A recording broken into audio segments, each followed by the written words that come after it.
तो बच्चों, मेरा नाम है मोहित और आपका स्वागत हमारे यूट्यूब चैनल हिस्ट्री चैंपियन में। तो जैसा कि आप जानते हो, आपका जो फोर्थ सेमेस्टर का जो पेपर होता है एमडीसी का, मल्टी डिस्पेंसरी वाला, तो इससे संबंधित जो आपका पेपर होगा ई कॉमर्स का, तो उससे संबंधित आपको पता है जो बाजार के अंदर ना तो सीरीज उपलब्ध है ना क्वेश्चन आंसर बच्चों के पास है।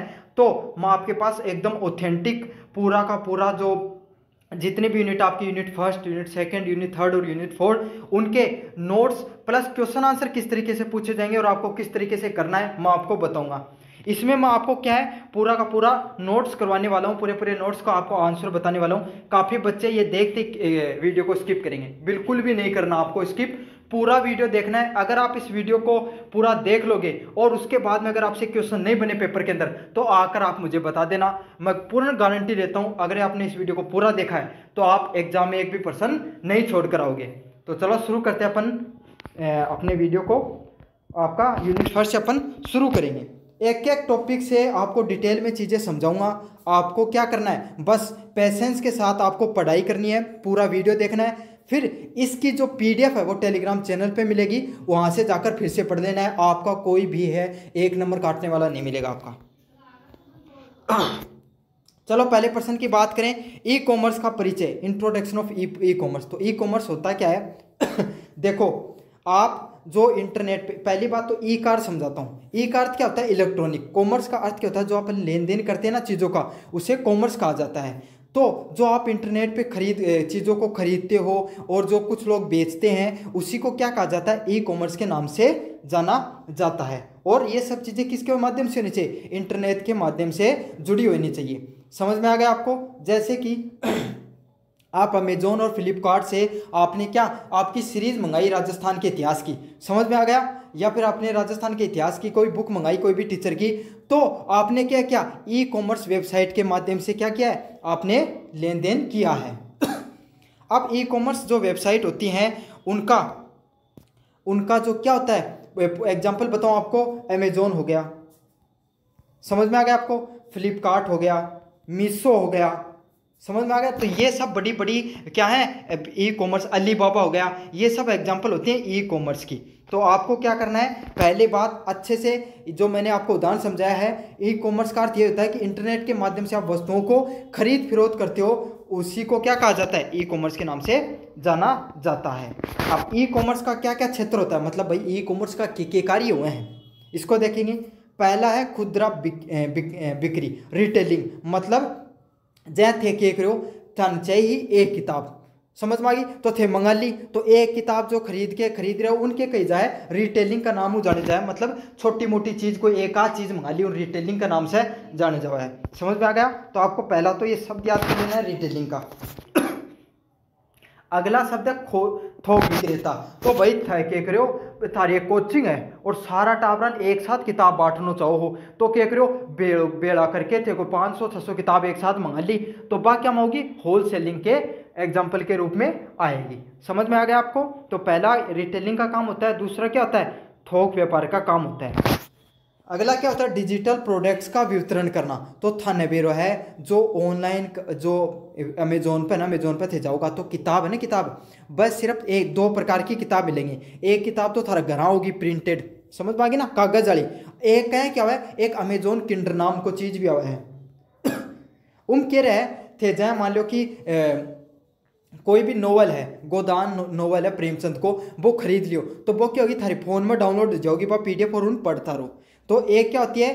प्रिंटेड, वो फिजिकल कॉपी होती है और एक डिजिटल कॉपी होती है। तो आप वहां पर क्या कर सकते हो? डिजिटल प्रोडक्ट्स को भी खरीद फरोख्त कर सकते हो यहाँ पर। समझ में आ गया आपको? जैसे कि वेबसाइट का आप डोमेन वगैरह भेजते हो, ये सब भी इसके अंतर्गत आता है।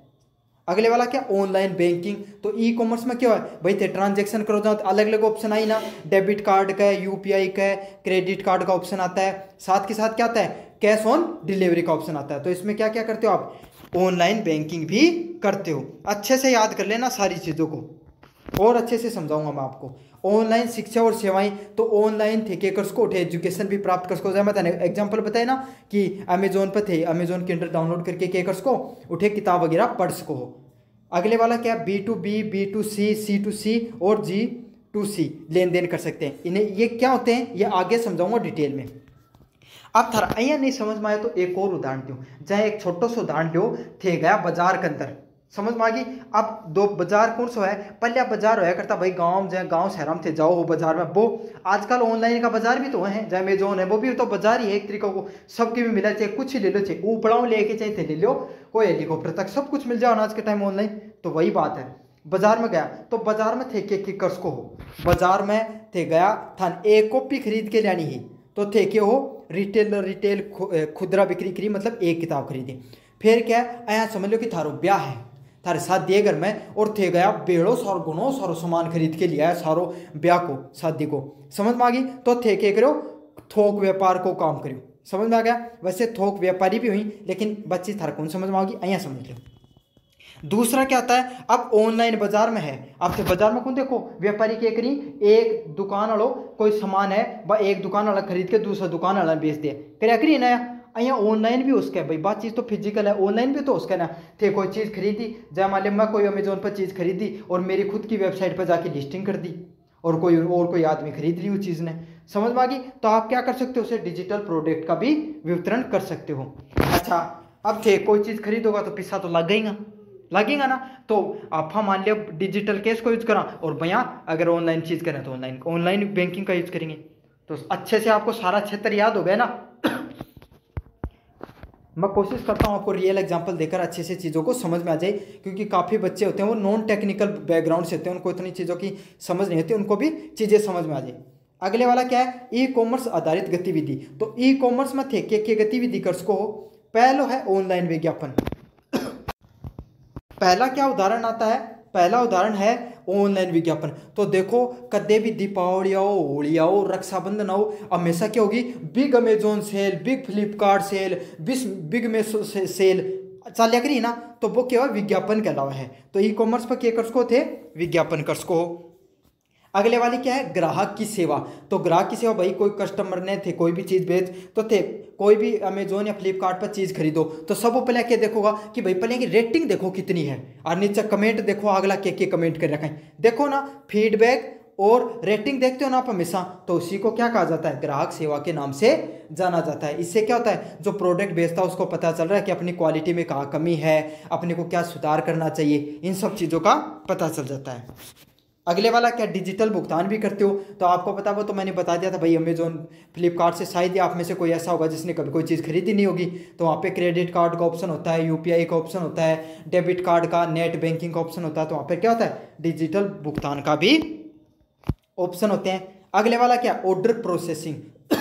तो आपको पता है अमेजोन फ्लिपकार्ट पे आप करते हो, तो पहले क्या दिखाओगे, यो ऑर्डर है ना, आप आज अगर आज करो थे ऑर्डर, तो 5 दिन बाद में क्या होगा, वो डिलीवर हो जाओगे। तो ये बीच में था दिखाओ कि आज वो था लगाऊँ 10 किलोमीटर जठियों डिलीवर हो, 10 किलोमीटर आगे चल गो, फिर दिखाओ 50 किलोमीटर और आगे चल गो, अब तो थाले घर आके नहीं पूछ गो, लेकिन काल तक आओगे, ऐसे दिखाता ना आपको, बस यही है। तो इसे क्या कहा जाता है, ऑर्डर प्रोसेसिंग के नाम से जाना जाता है।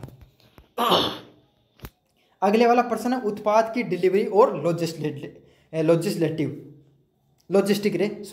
सॉरी।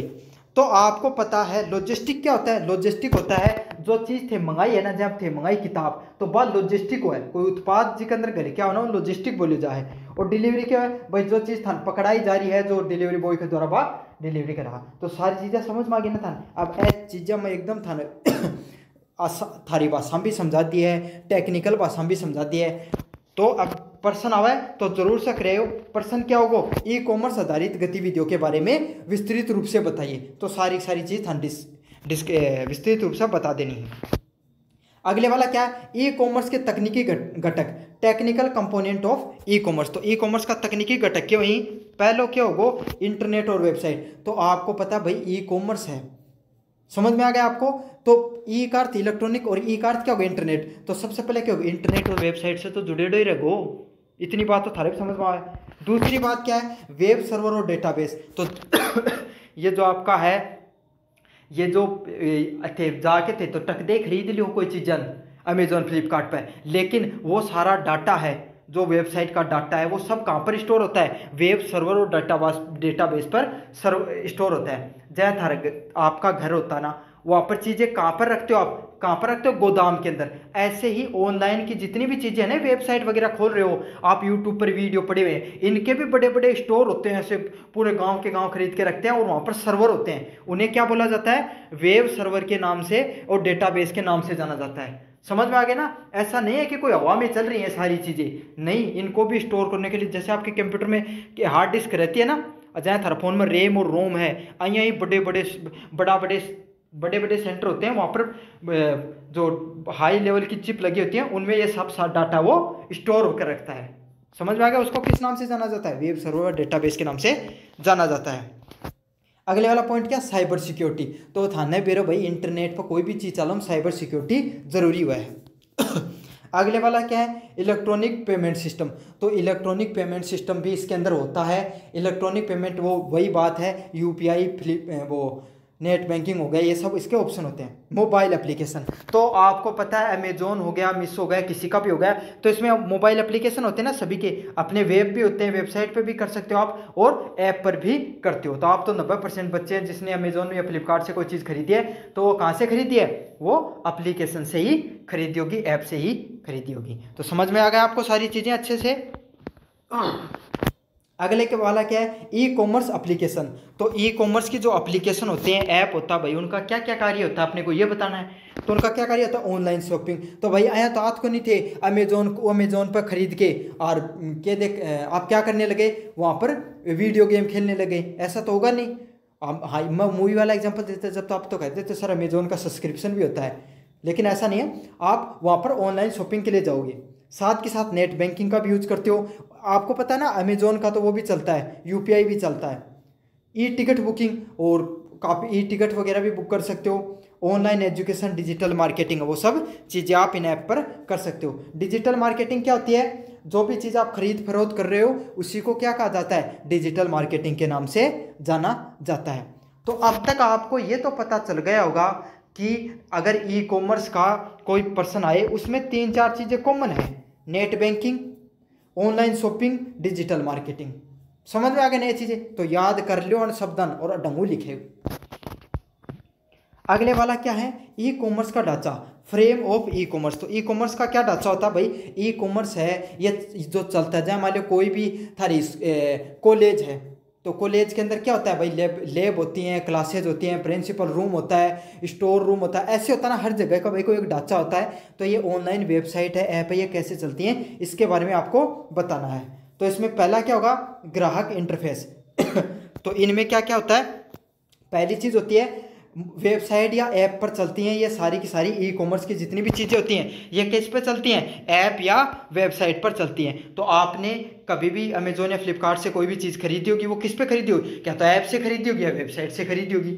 समझ में आ गया आपको। अगले वाला क्या, back and system.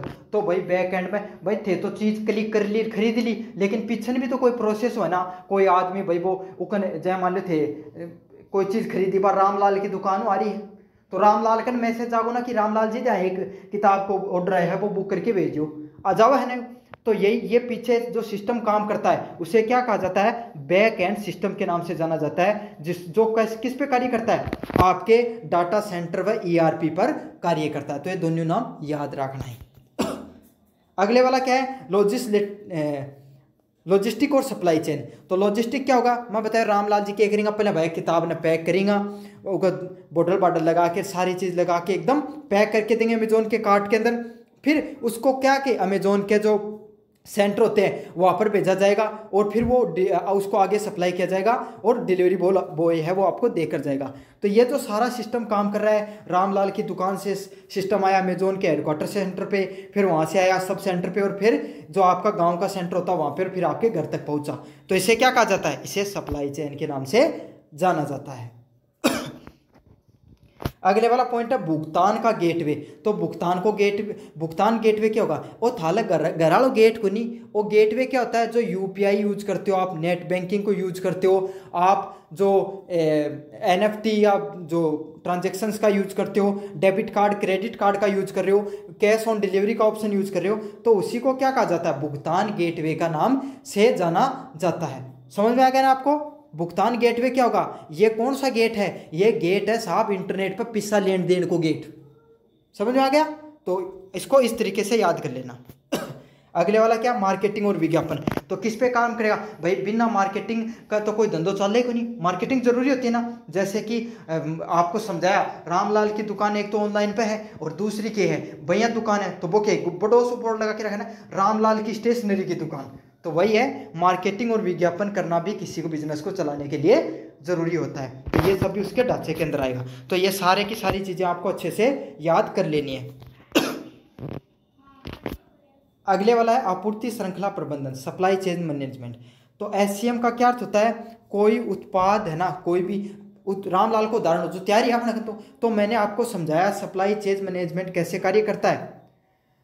Supply chain management क्या काम किया, रामलाल ने क्या किया, अब रामलाल के पास किताबों की दुकान है और उसने अमेजोन पर लिस्टिंग कर रखी है, समझ आए। तो रामलाल है, उसके पास क्या किताबों का स्टॉक पड़ा हुआ है। उसके पास मैसेज आया अमेजोन की तरफ से कि आपको एक बुक है वो पैक करके देनी है, ठीक है। तो रामलाल के पास अमेजोन का मैसेज आया, रामलाल को कहा कि सुबह 9 बजे तक पैक हो जानी चाहिए। रामलाल रात न लागे और कर दी पैक किताबन करके, और सुबह क्या हुआ, एक ट्रांसपोर्ट का अमेजोन का ट्रांसपोर्ट का ट्रक आया, उस ट्रांसपोर्ट के ट्रक को दे दिया। समझ में आ गया। वो कहाँ पर लेके गया उसको, हेडक्वार्टर सेंटर है अमेजोन का, आपको मान लो जयपुर के अंदर, वहां पर लेकर गया। समझ में आ गया। किताब भी बड़ी दूरों आ रही है। फिर वो क्या, आपका जो डिस्ट्रिक्ट है, दौसा, करौली, भरतपुर, सिक्कर, जठेसा भी थे, देख रहे हो, वहां पर आया। समझ में आ गया। और वहां से आपके गांव के पास आया ट्रांसपोर्ट होकर, और लास्ट में उसको एक व्यक्ति है वो आपको देकर गया, जिसे अपन डिलीवरी बॉय के नाम से जानते हैं। तो रामलाल ने जो पैक किया उसको स्टॉक के नाम से जानते हैं। जो ये सारी प्रोसेस के अंदर जो ये चीज ट्रांसपोर्ट हो रही है उसको किस नाम से जानते हैं, डिलीवरी के नाम से जानते हैं, और सॉरी ट्रांसपोर्ट के नाम से जानते हैं। और लास्ट में जो आपको चीज आपके हाथ में आ गई उसे क्या जानते हैं, डिलीवरी के नाम से जानते हैं। तो समान उत्पाद के निर्माण से लेकर ग्राहक के हाथ तक पहुंचने तक जो प्रक्रिया होती है, उसी के जो कुशल संचालन होता है, उसी को किस नाम से जाना जाता है, सप्लाई चेन मैनेजमेंट के नाम से जाना जाता है। अब आप एक बात बताओ मुझे, सप्लाई चेन की एक पूरा मैनेजमेंट सिस्टम नहीं होगा तो मान लो रामलाल ने कहो कि 9 बजे तक, रामलाल सोचते हैं राम 2 दिन तक ही किताब पैक नहीं करो, तो अगले दिन टाइम में पूछेगी, कौन पूछेगी। साथ के साथ क्या होगा, हेडक्वार्टर निकलने में 2-2 3-3 दिन लाग रहे हैं, तो कौन है उसका ना। तो इसीलिए जो ये सिस्टम है वो लागू किया जाता है ऑनलाइन कंपनियों के द्वारा, आपूर्ति श्रृंखला प्रबंधन। अगले वाला पॉइंट है ई कॉमर्स और ई बिजनेस। तो ई कॉमर्स केवल ऑनलाइन खरीद बिक्री पर केंद्रित होता है। अच्छा, ये आपको समझा दिया मैंने। ई बिजनेस क्या होता है, व्यापार की सभी डिजिटल गतिविधियां जैसे अकाउंटिंग, सप्लाई चेन, मार्केटिंग आदि। तो अगर कोई भी ई कॉमर्स के होगो मैं आपको अच्छे से समझाऊंगा। पहला एग्जांपल क्या, ई कॉमर्स क्या होगा, ई कॉमर्स पर जाए अमेजोन पे आपने क्या किया, अमेजोन पे आपने किताब को खरीदा, तो खरीद फरोख्त का कार्य सिर्फ इंटरनेट के माध्यम से हो, बाकी सारी चीजें ऑफलाइन तरीके से चले, तो उसे क्या कहा जाता है, ई कॉमर्स के नाम से जाना जाता है। अब ई बिजनेस क्या होगा, ई बिजनेस होगा, मान लो मैंने ये जो मैं आपको पढ़ा रहा हूँ और मैंने ये पीडीएफ है ये मेरी वेबसाइट पे डाल दी universitychampion.com पर, और मैंने आपको कहा कि आप इस पीडीएफ के 10 रुपये देना, सॉरी 20 रुपये देना, और आप पीडीएफ पढ़ लेना। तो क्या होगा, आप गए वहां से पीडीएफ को डाउनलोड किया, 20 रुपये मुझे भेज दिया आपने, और क्या हुआ, आपने पढ़कर खुश हो गए, आपका पेपर देके आपका बहुत अच्छा पेपर हुआ। तो ये जो सारा का सारा सिस्टम वो कैसे काम कर रहा है, ऑनलाइन तरीके से कार्य कर रहा है। तो ये क्या कहलाएगा, ई बिजनेस के अंतर्गत आएगा, जिसमें सारी गतिविधियां accounting, supply chain, chain marketing आदि सारी की सारी चीजें किस पर कार्य करती हैं, ऑनलाइन तरीके से कार्य करती हैं, उसी को ई बिजनेस के नाम से जाना जाता है। अगले वाला एम कॉमर्स। एम कॉमर्स क्या होता है, मोबाइल उपकरण जैसे स्मार्टफोन आदि ई कॉमर्स गतिविधियों का जो अंजाम देते हैं। तो एम कॉम क्या होता है, एम कॉम होता है मोबाइल कॉमर्स, मतलब मोबाइल पे आपने कोई भी मोबाइल फ़ोन पे ऐप पे आपने खरीदारी की, बैंकिंग की जो सारी चीज़ें आप मोबाइल पर ही तो करते हो, तो इस पूरी प्रोसेस को क्या कहा जाता है, एम कॉम, एम कॉमर्स के नाम से जाना जाता है, फुल फॉर्म होती है मोबाइल कॉमर्स। अगले वाला क्या है, शुद्ध ऑनलाइन नवाब बिक्री and click website, pure online and bricks and click website. तो प्योर ऑनलाइन क्या होता है, प्योर ऑनलाइन है ऐसे व्यवसाय जो सिर्फ इंटरनेट पर ही डिपेंड करते हैं, जैसे अमेजोन हो गया, फ्लिपकार्ट हो गया, ये सब क्या इस पर डिपेंड करते हैं, ज़्यादातर ये डिपेंड करते हैं ऑनलाइन सिस्टम पर ही, तो इसे क्या कहा जाता है, प्योर ऑनलाइन के नाम से जाना जाता है। अगले वाला क्या, ब्रिक्स एंड क्लिक, तो भौतिक दुकान। भाई ब्रिक्स क्या होगा, बाठाओं समझ लियो, आया समझ लियो कि जो थे दुकान जो बाजार में जाके थे सामान खरीद के लिए, वो कौन के नाम हुआ है, ब्रिक्स एंड क्लिक के नाम से जाना जाता है, जिसमें भौतिक दुकान भी होगी और ऑनलाइन उपस्थिति भी देखने को मिलेगी। जैसे रिलायंस ट्रेड वो ऑनलाइन वेबसाइट होती हैं वो। जैसे रामलाल का उदाहरण है ना, तो रामलाल ने क्या कर रखा है, रामलाल ने अपनी दुकान वैसे भी बना रखी है और ऑनलाइन भी लिस्टिंग कर रखी है। तो रामलाल की दुकान होगी ब्रिक एंड क्लिक में, और एक श्याम जी है, तो श्याम जी क्या करेंगे, सिर्फ उनकी दुकान ही सारी ऑनलाइन चल रहा है, तो बात क्या होगी, प्योर ऑनलाइन में होगी।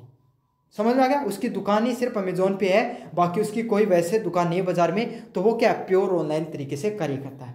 तो ये है आपका फर्स्ट यूनिट। मुझे उम्मीद है अगर आपने इसको अभी तक देखा है, यहाँ तक सारे बच्चे यस लिखकर भेजो जिसने अभी तक देखा है, उनको समझ में आया है या नहीं समझ में आया है, ये भी कमेंट बॉक्स में जरूर से बताएं।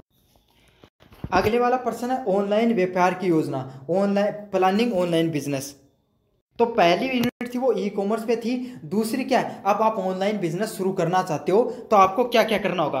तो आपको पता है कोई भी बिजनेस, अगर कोई भी आप है बिजनेस या व्यापार को शुरू करना चाहते हो तो आपके पास क्या होनी चाहिए, एक योजना होनी बहुत जरूरी होती है। अब योजना क्यों होनी चाहिए, समझ लो रामलाल को उदाहरण जो त्यार, रामलाल क्या करना चाहिए, एक स्टेशनरी की दुकान खोलना चाहे, ऑनलाइन हो चाहे ऑफलाइन हो, दोनों में सेम ही चीज़ चलती है व्यापार में। तो उसको क्या क्या करेगा, सबसे पहले तो वो क्या करेगा, अपना उद्देश्य बनाओगे, पहले तो वो सोचोगे कि अपना दुकान खोलनी है। सबसे पहले कोई भी व्यक्ति क्या करता है, अपना उद्देश्य तैयार करता है, फिर क्या करेगा, फिर वो करेगा ग्राहक देखेगा कि भाई मैं ये दुकान खोलने जा रहा हूँ, इसके आसपास क्या यहाँ पर कोई स्कूल है, कॉलेज है, अगर ये है तो बहुत अच्छा होगा, दुकान अच्छे से चलेगी। या फिर मार्केट में और स्टेशनरी की दुकान नहीं हो, आसपास में कंपटीशन कम हो, तो क्या देखेगा, ग्राहकों को देखेगा। फिर क्या हो गया, उसको ये लगा कि अपन है ना ऑनलाइन डिजिटल भी आजकल अच्छा चलता है मार्केट, तो अपन ऑनलाइन भी लिस्टिंग कर लें। तो कौन सा मार्केट बढ़िया है, अमेजोन बढ़िया है, फ्लिपकार्ट बढ़िया है, मीशो बढ़िया है, तो क्या करेगा, डिजिटल मंच भी देखने को ले जाएगा भाई वो। फिर क्या करेगा भाई, अगर ऑनलाइन तरीके से अपनी चीज़ों को लिस्टिंग करना चाहता है तो तकनीक भी होनी चाहिए, इंटरनेट से उसका जुड़ाव होना चाहिए। समझ में आ गया, तो उसके पास क्या होनी चाहिए, तकनीक भी होनी चाहिए। फिर क्या होगा, ज़रूरतें और कानूनी पहलू, तो उसको थोड़ा बहुत चीज़ों के बारे में नॉलेज भी होना चाहिए कि भाई काफ़ी बार लोग क्या करते हैं, आपको जो अमेजोन पे प्रोडक्ट मंगाए उसकी जगह दूसरा प्रोडक्ट वगैरह भेज देते हैं, तो ये सब चीज़ों का क्या कानूनी नॉलेज भी होना चाहिए। तो उसको सबसे पहले क्या होना चाहिए, लक्षित ग्राहक का नॉलेज होना चाहिए, डिजिटल मंच का, तकनीकों का और कानूनी पहलुओं का भी जानकारी होनी चाहिए। और योजना बनाते समय मार्केट में पूरी रिसर्च करें कि भाई जो चीज़ उसने खरीदी है, जो बेचना चाहता है, उसकी वास्तविकता में डिमांड है या भी नहीं है। साथ के साथ मैंने आपको उदाहरण देके बताया ना भाई, आसपास कोई और दुकान तो कोई नहीं, और दुकान होगी तो कंपटीशन बढ़ जाएगा, तो कितना कंपटीशन है उस सब चीज़ों का क्या करेगा वो विश्लेषण करेगा। और सबसे मोटी बात, पैसा की भी जरूरत पड़ेगी तो फाइनेंसिंग चीज़ों का भी ध्यान में रखेगा। तो आपको प्रश्न आए ऑनलाइन व्यापार की योजना बनाते हुए आपको किन बातों का ध्यान रखना है, तो आपको ध्यान रखना रामलाल की बात का।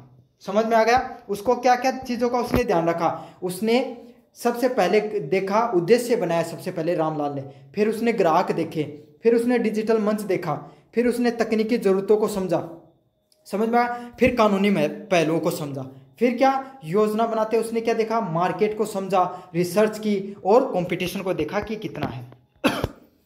अगला क्या है, इंटरनेट की प्रगति और गतिशीलता। तो आपको पता है इंटरनेट क्या है, इंटरनेट भाई एक वैश्विक नेटवर्क है, पूरी दुनिया से जुड़ा हुआ नेटवर्क होता है और सूचना को आदान प्रदान क्या करता है, तेजी से करता है। इसकी गतिशीलता का अर्थ है कि तकनीकी विकास करना, उपयोगकर्ता की भागीदारी और सेवाओं में विविधता। तो इसकी जो गतिशीलता है इसका अर्थ यही होता है कि तकनीक हो रही है, जो भी तकनीक निकल कर आती हैं उनका विकास होना चाहिए, उपभोक्ता की भागीदारी, तो ज़्यादा से ज़्यादा लोग हैं वो प्रोडक्ट वगैरह खरीदेंगे, इसके बारे में भी पता होना चाहिए, और अलग अलग प्रकार की चीज़ें भी मिलनी चाहिए। जैसे कि इंटरनेट पर ट्रैफिक, सुरक्षा, डेटा स्टोरेज, एप्लीकेशन इंफ्रास्ट्रक्चर समय के साथ बदलते रहते हैं। तो आपको भी पता है समय समय पर ऐप वगैरह में भी अपडेट आते हैं, एक टाइम था जब लोग टिकटॉक ज़्यादा चलाया करते थे। उस टिकटॉक से पहले क्या था, यूट्यूब ज़्यादा चलाया करते थे। फिर एक समय आया जब टिकटॉक ज़्यादा चलाने लगे।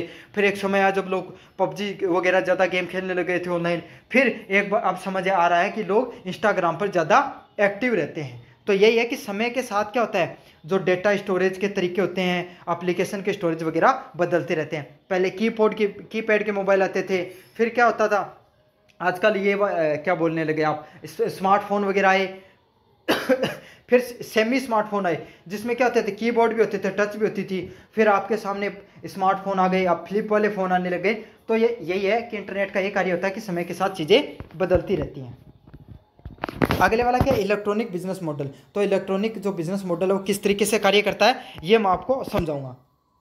क्या होता है, पहला B2B, business to business model. तो इसमें क्या होता है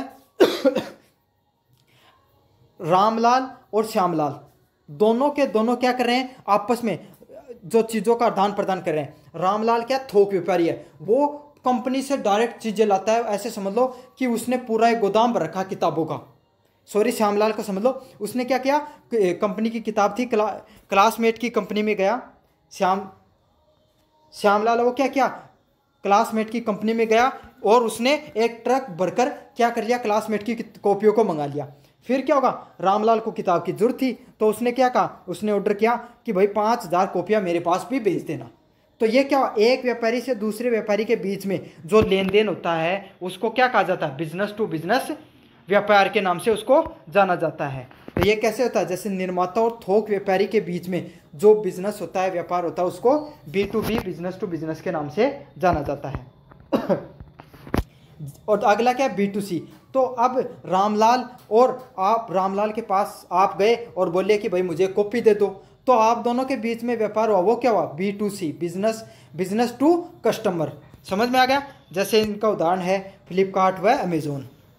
तो वहाँ पर क्या होगा, व्यापारी होगा और व्यापारी से कौन खरीदेगा, अपन सब चीज़ें खरीदते हैं ना। अगले बार क्या, कंज्यूमर टू कंज्यूमर। तो क्या होता है, जैसे कि मैं उदाहरण बताऊं, जैसे आप दो दोस्त हो, तो आपका दोस्त कोई कॉपी खरीद के लेकर आया, लेकिन आपका दोस्त कोई कॉपी खरीद के लाया लेकिन उसको जरूरत नहीं थी। तो उसने क्या कहा, उसने कहा ये ले, तू ले ले इस कॉपी को और मेरे को 50 रुपये दे दे। तो आपस में आपने व्यापार कर लिया, उसे क्या कहा जाता है, कंज्यूमर टू कंज्यूमर के नाम से जाना जाता है। और इसके ऑनलाइन में क्या उदाहरण होते हैं, OLX पे क्या कर सकते हो आप, पुरानी चीज़ों को बेच सकते हो। समझ में आ गया, क्विकर हो गया, ये सब किसके उदाहरण होते हैं, OLX, बिजनेस टू बिजनेस के उदाहरण होते हैं। अगले वाला बिजनेस, कंज्यूमर टू बिजनेस। तो इसमें क्या होता है, तो इसमें क्या होता है, फ्रीलांसिंग होती है। जैसे कि एक बड़ी कंपनी है, समझ लो रिलायंस की, समझ गया। या ऐसे समझ लो, मेरा उदाहरण ले लो आप, मेरा क्या काम है, कंटेंट बनाने काम, आपको पढ़ाने का काम है। तो आप में से कोई एक स्टूडेंट है, उसको मैंने हायर कर लिया कि घर बैठे ही कि तू एक काम किया कर कि मेरे पास जितना भी कंटेंट हो उसको बना दिया कर, मैं तेरे पास कंटेंट भेज दूंगा। तो वो क्या होगा, वो क्या कहलाता है, कंज्यूमर टू बिजनेस। तो मैं हूँ एक बिजनेसमैन के रूप में मान लीजिए और उसको कंज्यूमर के रूप में मान लीजिए। तो ग्राहक द्वारा सेवाओं को प्रदान करना किस में आता है, बिजनेस टू कंज्यूमर में आता है। इसके उदाहरण है फ्रीलांसर और फीवर। अगले वाला बिजनेस टू गवर्नमेंट। तो सरकारी निकायों के सेवाओं को उत्पाद करना किस में आता है, इसमें आता है। जैसे कि सरकारी सड़क बनाना, कोई सरकारी हॉस्पिटल बनाना, ये किस में आएंगे, बिजनेस टू गवर्नमेंट में आएंगे। तो ठेकेदार वगैरह जो चीज़ें बनाते हैं सरकार के लिए, वो किस में आते हैं, B2G में आते हैं, बिजनेस टू गवर्नमेंट में आते हैं। तो मुझे उम्मीद है कि सारी चीज़ें आपको अच्छे से समझ में आ गई होगी। बस इनके उदाहरण आप अच्छे से याद कर लेना। समझ में आ गया। आपको दिक्कत होगी सिर्फ C2B में, कंज्यूमर टू बिजनेस में, लेकिन उसका मैंने उदाहरण देके बता दिया। अगर मोहित सर किसी आप में से एक स्टूडेंट से कंटेंट बना रहे हैं और वो उसे कंटेंट बनाकर दे रहा है, तो वो किस में आएगा, कंज्यूमर टू बिजनेस में आएगा। अगले वाला पॉइंट है वेबसाइट डिजाइनिंग। तो वेबसाइट डिजाइनिंग में क्या होता है, एक वेबसाइट है, वो ऑनलाइन व्यापार का चेहरा होती है। तो आपकी पता है, जैसे कि आपकी एक फिजिकल दुकान होती है बाजार के अंदर, वैसे ही ऑनलाइन दुकान क्या होती है, एक वेबसाइट के रूप में होती है। वेबसाइट डिजाइनिंग कैसा होना चाहिए भाई, कोई भी वेबसाइट खोलो जहाँ, तो उसमें क्या होना चाहिए, पहली बात दिखने में बढ़िया होनी चाहिए भाई। कोई भी चीज़ आदमी ज़्यादा देर के देखोगे, दिखने में बढ़िया होनी चाहिए, यूजर फ्रेंडली होना चाहिए। तो आपको पता, आप 2 वेबसाइट है, एक वेबसाइट तो खुलने में 1 घंटा लगाने लग गई, तो आप उसको खोलोगे नहीं खोलोगे। ऐसी वेबसाइट खोलोगे जिसको क्लिक करते ही तुरंत खुल जाएगी। साथ के साथ मोबाइल रिस्पॉन्स, अगर उस पर आपको कोई दिक्कत आ जाए तो तुरंत रिस्पॉन्स मिल जाए, ऐसा भी होना चाहिए।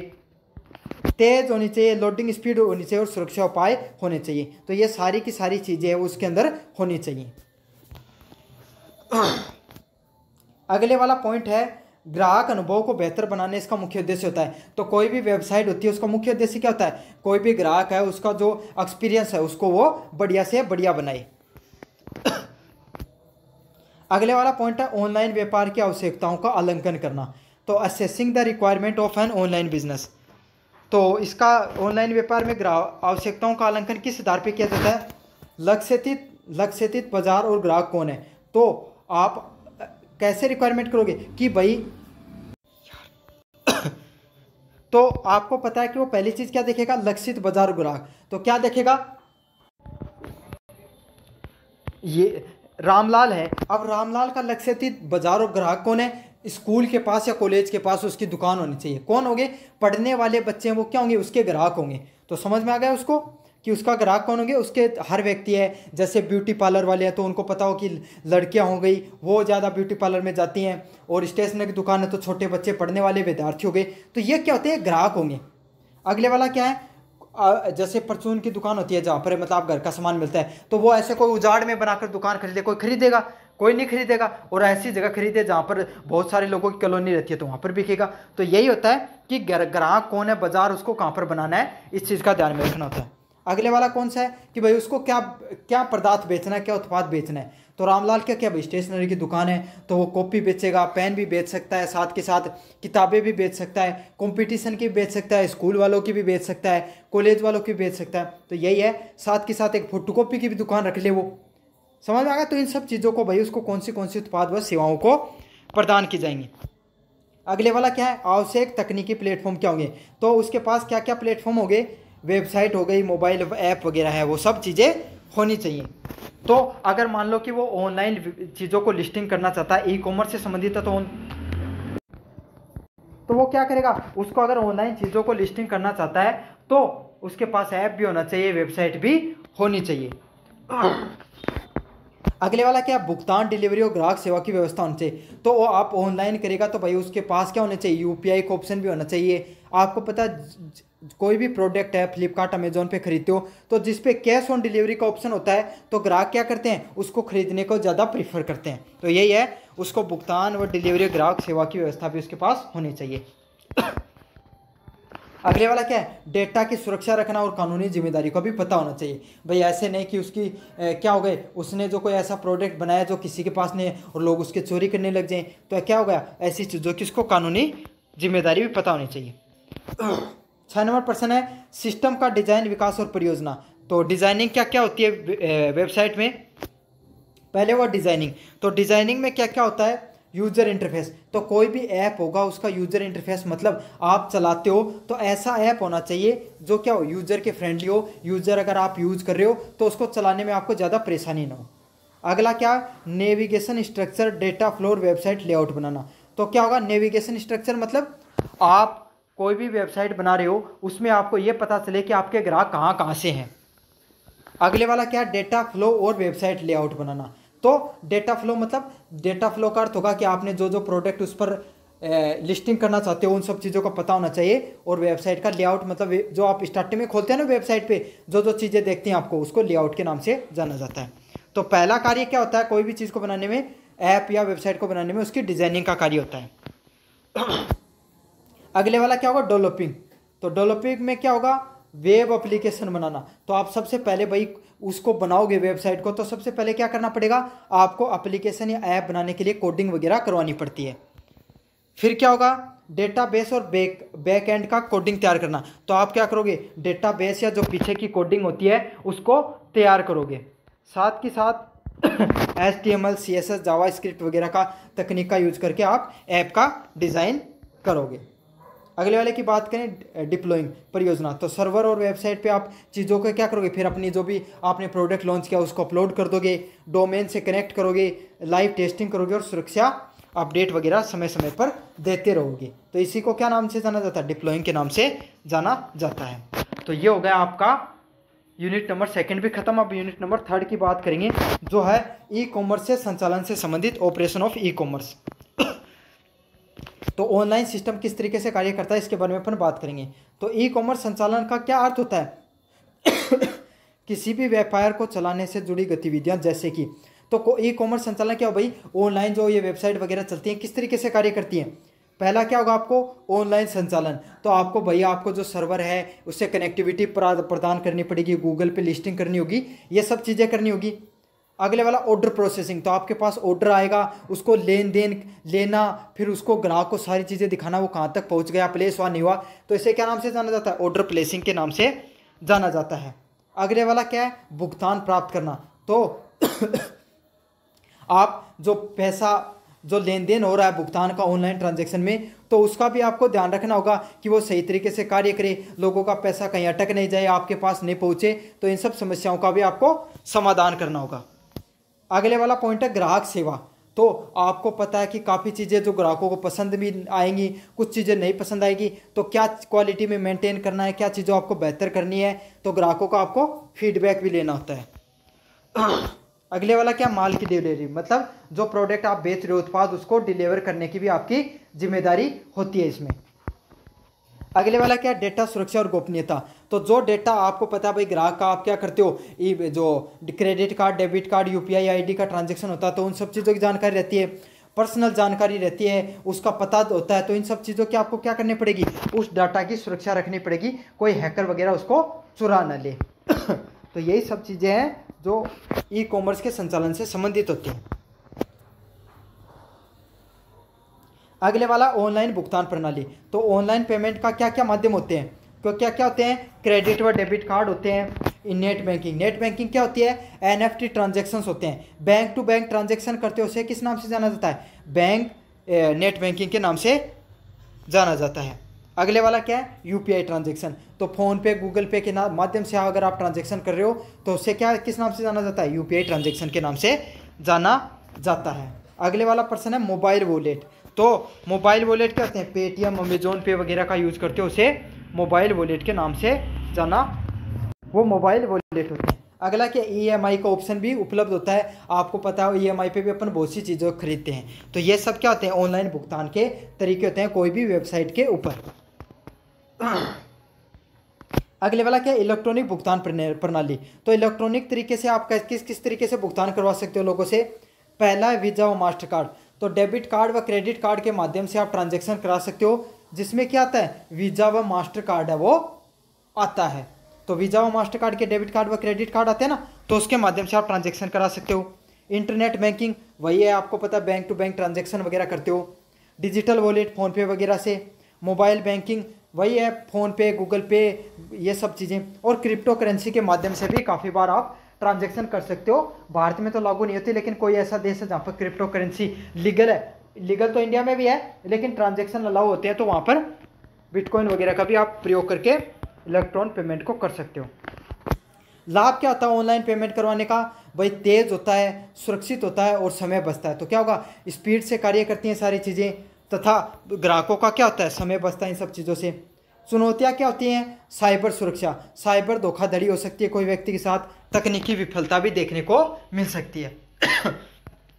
तो यही है, साइबर अपराध की समस्या हो गई, धोखाधड़ी हो गई, वह तकनीक विफलता देखने को मिल सकती है। 4 नंबर प्रश्न है पेमेंट गेटवे।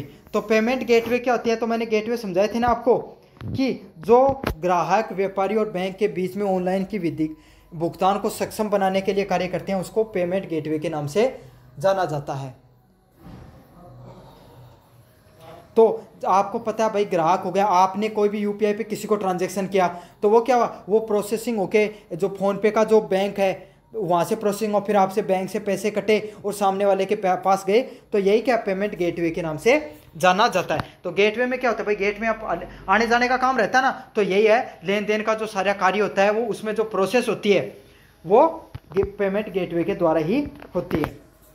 उदाहरण रोजर पे, PayU, CC venue, bill desk, ये सारे गेटवे होते हैं। जैसे रोजर पे वगैरह भी होते हैं। आपको रोजर पे का तो आपने नाम सुना होगा, अगले वाला पॉइंट है, किस पारी प्रणाली पे कार्य करते हैं? ग्राहक का भुगतान करने के। तो ये इसका कार्य क्या होता है? कोई भी ग्राहक होता है उसके पास भुगतान पहुंच जाता है। दूसरा, पेमेंट गेटवे बैंक से अनुमति लेता है। तो पेमेंट गेटवे होता है वो बैंक से अनुमति लेता है कि भाई ये सही आदमी ने किया है, नहीं किया है, फ्रॉड है कोई। अगले वाला क्या है? भुगतान को सत्यापित कर व्यापारी को भेजता है। तो जो भुगतान हो रहा है उसको सत्यापित करता है कि सही आदमी के द्वारा ये किया जा रहा है, और फिर जो सामने वाला व्यक्ति है उसके पास भेज देता है। अगले वाला प्रश्न है, विजिटर टू वेबसाइट। तो ई कॉमर्स वेबसाइट की सफलता के लिए किस पर डिपेंड करी? भाई आपके पास आपकी वेबसाइट पे ज़्यादा से ज़्यादा दुकान आएंगे लोग, तो ही क्या होगी? आपकी सफलता होगी। तो आप ऐसे समझ लो, आपके बिजनेस में ज़्यादा से ज़्यादा लोग आपकी दुकान पर आएंगे, तभी तो आप बिजनेस में सफल होगे। तो वही चीज़ है, यही ई कॉमर्स वेबसाइट से संबंधित भी होती है। तो इसमें दो प्रकार के ग्राहक हो सकते हैं, नए विजिटर जो पहली बार वेबसाइट पे हैं, दूसरे रिटर्निंग विजिटर तो जो वेबसाइट को दूसरी बार प्रयोग में कर रहे हैं, बार बार जो यूज़ कर रहे हैं, वो कौन से होते हैं? नए विजिटर के नाम से उनको जाना जाता है। क्या महत्व होगा इनका? ग्राहकों की संख्या जानना। तो इसमें क्या होगा? ग्राहकों की आपको क्या पता चलती है? संख्या का पता चलता है, भाई अपने बिजनेस से संबंधित कितने ग्राहक हैं। अगले वाला, खरीदारी पैटर्न समझता। तो लोग है ना किस किस तरीके के ज़्यादा चीज़ें खरीदते हैं। जैसे रामलाल को पता चला कि भाई उसकी तो क्लासमेट की कॉपियाँ वो ज़्यादा बिकती हैं, तो वो क्या करेगा? उसको उस कॉपियों को ज़्यादा मंगाएगा। समझ में आ गया? उस पर ऑफर वगैरह देगा ताकि ज़्यादा लोग आकर्षित हो। मार्केटिंग रणनीति तय करना। तो अब रामलाल को पता चला कि भाई स्कूल वगैरह हैं वो अब खुलने वाली हैं, छुट्टियों में ज़्यादा लोग खरीद रहे हैं, स्कूल में जो परीक्षा वगैरह होने चाहिए, तो वो क्या हो गया? वो वहाँ पर। अगले वाले पॉइंट की बात करें, वेबसाइट प्रचार के टूल। तो वेबसाइट के प्रचार के टूल क्या क्या होते हैं?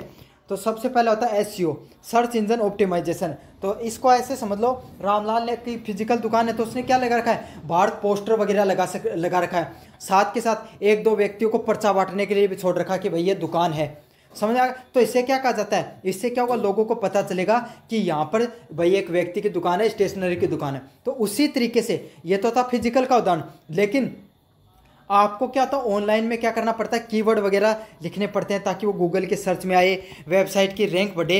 आपको पता है जो वेबसाइट आपने सर्च किया राजस्थान जीके बुक, तो जो जिस पे पहली वेबसाइट जो सबसे टॉप रैंक पर आएगी उस पर ही सबसे ज़्यादा लोग क्लिक करेंगे। तो वो कैसे आती है? एसईओ के द्वारा आती है, सर्च इंजन ऑप्टिमाइजेशन के द्वारा आती है। अगले वाला SMO, social media optimisation. Social media optimisation क्या होता है? फेसबुक, इंस्टाग्राम आदि से प्रचार करना। तो आप देखते हो फेसबुक, इंस्टाग्राम के माध्यम से लोग क्या करते हैं? तो रामलाल ने भाई अपनी दुकान को क्या इंस्टाग्राम अकाउंट बना दिया और वहाँ पर उससे संबंधित वो ऑफर दे रहा है कि भाई ये दे रहा हूँ, मेरी दुकान ऐसी है, रीले बनाने लग गया, तो उसकी क्या दुकान है वो और ज़्यादा प्रचलित हो गई। साथ के साथ उसने ऐड चला दिया फेसबुक पे या गूगल पे, तो उससे भी वो क्या हो सकता है? और ज़्यादा प्रचलित हो सकता है। तो इसको किस नाम से जाना जाता है? सोशल मीडिया ऑप्टिमाइजेशन के नाम से जाना जाता है। अगले वाला क्या? Email marketing. तो भाई क्या हो गया? ऑनलाइन है तो ऑनलाइन में कोई भी वेबसाइट आप उस पर क्लिक करते हो तो वो हमेशा आपको ईमेल आईडी और पासवर्ड जरूर मांगता है। तो इससे क्या फ़ायदा होता है? उनके पास आपकी ईमेल आ जाती है और ईमेल पे वो आपको पास मैसेज करते रहते हैं। तो आपने ये तो देखा ही होगा, आपका ईमेल खोलते हो तो सोशल का एक ऑप्शन होता है ईमेल में, सोशल का, उस पर क्लिक करना, आपको बहुत सारी चीज़ें देखेंगी। अलग अलग वेबसाइट वाले हैं वो आपको क्या भेज रहे हैं? ऑफर वगैरह भेज रहे हैं। तो इसे क्या कहा जाता है? ईमेल मार्केटिंग के नाम से जाना जाता है। अगला, गूगल एडवर्ड और ऑनलाइन विज्ञापन करना। तो गूगल से ऐड वगैरह लगाकर भाई वो ट्रैफिक ला रहा है तो उसे गूगल एडवर्ड के नाम से जाना जाएगा, और ऑनलाइन विज्ञापन करवाकर और ज़्यादा ट्रैफिक ला रहा है तो उसे और ज़्यादा फायदा होगा। अगला, इन्फ्लुएंसर मार्केटिंग। तो भाई कोई इंस्टाग्राम पे बहुत ज़्यादा पॉपुलर व्यक्ति है, उसको बुला लिया और प्रचार कराया कि भाई रामलाल की दुकान है, यहाँ पर बहुत अच्छा सामान बेचता है, मैं भी यहीं पर किताब लाकर खरीदता हूँ। तो उससे क्या होगा? उसकी मार्केटिंग बढ़ेगी। तो इन्फ्लुएंसर मार्केटिंग भी आप कर सकते हो। आपने देखा होगा ना, काफ़ी यूट्यूबर करते हैं प्रचलित कि भाई ये इस ऐप को डाउनलोड कीजिए, मैं तो इस ऐप से ही पढ़ता हूँ। तो वो क्या होता है? इन्फ्लुएंसर मार्केटिंग के नाम से जाना जाता है। अगले वाला, ई पेमेंट प्रणाली के लिए जोखिम प्रबंधन विकल्प, risk management option for E payment system. तो इसमें क्या होता है? डेटा चोरी करना। तो जो ई पेमेंट होता है, ऑनलाइन पेमेंट करते हो, इसमें क्या रिस्क हो सकता है? डेटा का चोरी हो सकता है, आपका फर्जी लेन देन हो सकता है, लोग आपका क्या कर सकते हैं? भाई आपको पता ही नहीं चला, बीच में क्या हो जाते हैं, लोग पैसे उड़ा लेते हैं, सिस्टम को हैक कर लिया गया और भुगतान की विफलता हो गई। तो ये सब चीज़ें हैं, ये जोखिम होते हैं ऑनलाइन लेन देन से संबंधित। अगले वाला क्या, प्रबंधन, SSL प्रमाणन, मतलब आप क्या कर सकते हो इन सब चीज़ों के लिए, तो सिक्योर सॉकेट लॉकर लगा सकते हो, लेयर लगा सकते हो, जिससे ये पता चले जो आप ट्रांजेक्शन हो रहा है वो सिक्योर तरीके से हो रहा है। अगला क्या है, 2 स्टेप ऑथेंटिफिकेशन। तो आपको पता है जब आप कोई भी ऑनलाइन ट्रांजेक्शन करते हो तो उसमें क्या होता है, काफ़ी बार OTP भी आते हैं, समझ में, पासवर्ड भी मांगता है, तो उसी को क्या कहा जाता है, 2 स्टेप ऑथेंटिफिकेशन के नाम से जाना जाता है। अगले वाला क्या है, एनक्रिप्शन तकनीक। तो एनक्रिप्शन तकनीक क्या होती है, एनक्रिप्शन तकनीक होती है जिससे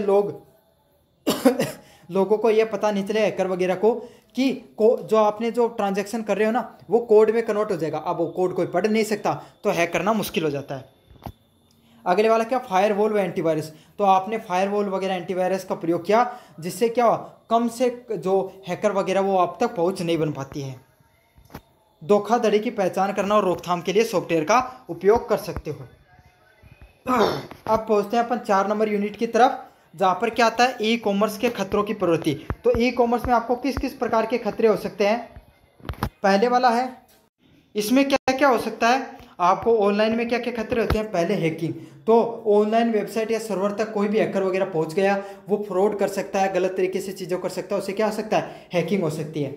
अगले वाला फिशिंग, तो लोग नकली ईमेल बनाकर, नकली वेबसाइट बनाकर भी आपके प्रोडक्ट को बेच सकते हैं। लोगों के पास फेक जो चीज़ें होते हैं, जैसे एडिडास की जगह विबास के जूते पूछते हैं, तो वही होता है, उसे फिशिंग के नाम से जाना जाता है। अगले वाला क्या होगा, डाटा की चोरी होना। तो मैंने आपको दान बताया था ना, आपका जो डाटा हो गया, जो आपके बैंक अकाउंट की डिटेल हो गई, आपके पास जो अमेजोन वगैरह पे जितना भी डाटा होता है, आप क्या चीज़ें खरीदते हो, आपका एड्रेस पता क्या, वो सब चीज़ें क्या हो सकती हैं, चोरी हो सकती हैं। अगला क्या, डीओस, डिनाइल ऑफ सर्विस का हमला। ये क्या होता है, आपकी वेबसाइट बहुत अच्छी चलती है तो आपका कॉम्पिटिटर वो क्या करेगा, वो आप बोट भेज देगा, मतलब रियल नहीं, फेक लोग भेज देगा वेबसाइट पे बोट वगैरह। तो उससे क्या होगा, बहुत ज़्यादा लोग पहुंच जाएंगे वेबसाइट पे। अब बहुत ज़्यादा लोग पहुंच जाएंगे तो क्या हो जाएगा, सर्वर क्रैश हो जाएगा और आपकी वेबसाइट चलनी बंद हो जाएगी। जैसे बड़ी सेल आती है 12 बजे 1 बजे, तो क्या होता है, वेबसाइट क्रैश हो जाती है ना, वो वगैरह होता है, उसे डीओस के नाम से जाना जाता है। अगला क्या, वायरस व मॉलवेयर। तो आपकी वेबसाइट पे कोई बग या वायरस छोड़ दिया, जिससे क्या आपका सिस्टम चलना कम हो गया, तो इसी को क्या कहा जाता है, सिस्टम व मॉलवेयर के नाम से जाना जाता है, भी नुकसान पहुंचा सकते हैं। अगला क्या है, ग्राहकों और सेवा प्रदाताओं की सुरक्षा। तो आप जो ग्राहक हैं और जो सेवा प्रदान करने वाले, उनकी किस प्रकार से क्या कर सकते हो, सुरक्षा कर सकते हो। पहला, डेटा इंक्रिप्शन से, जानकारी को कोडिंग के रूप में सुरक्षित करके। तो आपके पास जो भी जानकारी आ रही है, आप उसको कोड के रूप में इंक्रिप्ट करके क्या कर सकते हो, सेव कर सकते हो। दूसरा क्या, SSL सर्टिफिकेट। तो वेबसाइट की सुरक्षा की दृष्टि से तो आप क्या कर सकते हो, सुरक्षित वेबसाइट बना सकते हो SSL का सर्टिफिकेट लेकर, जिससे क्या होगा, आपकी वेबसाइट पे हर कोई व्यक्ति है वो उसकी नकली वेबसाइट वगैरह नहीं बना सकता, वह मॉलवेयर वगैरह नहीं बेच सकता। अगला क्या, पासवर्ड सुरक्षा और OTP। तो आप क्या कर सकते हो, आपके जो ग्राहक होते हैं उनको OTP या पासवर्ड वगैरह लगा सकते हो, जिससे क्या हो, फ्रॉड होने से चीज़ें बच सके। अगले वाला क्या है, फायरवॉल व एंटीवायरस। तो एंटीवायरस वगैरह का भी यूज कर सकते हो, पहले बता दिया मैंने। दूसरा क्या, क्लाउड और सर्वर साइड ऑथेंटिफिकेशन। तो क्लाइंट और सर्वर साइड ऑथेंटिफिकेशन का क्या अर्थ होता है, जैसे आपने अमेजोन पे कोई चीज़ खरीदी, तो क्या होगा, आपने पेमेंट कर रहे हो, उस तरफ आपकी तरफ क्या होगा, पहले जो अमेजोन है वो आपके पास मैसेज भेजेगा कि आप हमारे पास पेमेंट कर रहे हो, क्या आपके द्वारा किया जा रहा है। तो ये होगा, क्लाइंट और सर्वर के बीच में ऑथेंटिफिकेशन हो रहा है, दोनों तरफ से पहचान को सत्यापित किया जा रहा है, तो इससे कम फ्रॉड होने के चांसेस होते हैं। अगले वाला, साइबर सुरक्षा अधिनियम। तो सूचना जो IT एक्ट 2002 के तहत क्या है, भारत सरकार के द्वारा 2000 में एक नियम लागू किया गया था, जिसमें इलेक्ट्रॉनिक रिकॉर्ड, ई कॉमर्स और साइबर अपराध से संबंधित जो कानून है, नियम कायदे बने थे। तो इसकी मुख्य धाराएं क्या क्या हैं, जो 2000 एक्ट की। तो धारा आर्टिकल 43, अनाधिकृत उपयोग से डाटा आने। तो कोई भी व्यक्ति आप उसका डाटा है उसके बिना अनुमति के बेच नहीं सकते। धारा 66 किससे संबंधित है, हैकिंग से संबंधित है, रट लेना आपको। धारा 66 सी पहचान की चोरी से संबंधित है, कि कोई भी व्यक्ति है उसकी फेक आप ID वगैरह बनाकर चीज़ें कर लेते हैं ना, उसको पहचान की चोरी से संबंधित होता है, या नकली वेबसाइट बना ली। अगला है 66D, धोखाधड़ी से जुड़ा फिशिंग। तो लोगों के साथ क्या कर सकते हो आप, नकली वेबसाइट बनाकर उसके साथ धोखाधड़ी कर रहे हो लोगों के साथ, उसे 66D में आता वो। अगला क्या, 67 असली सामग्री का प्रसारण कर रहे हो।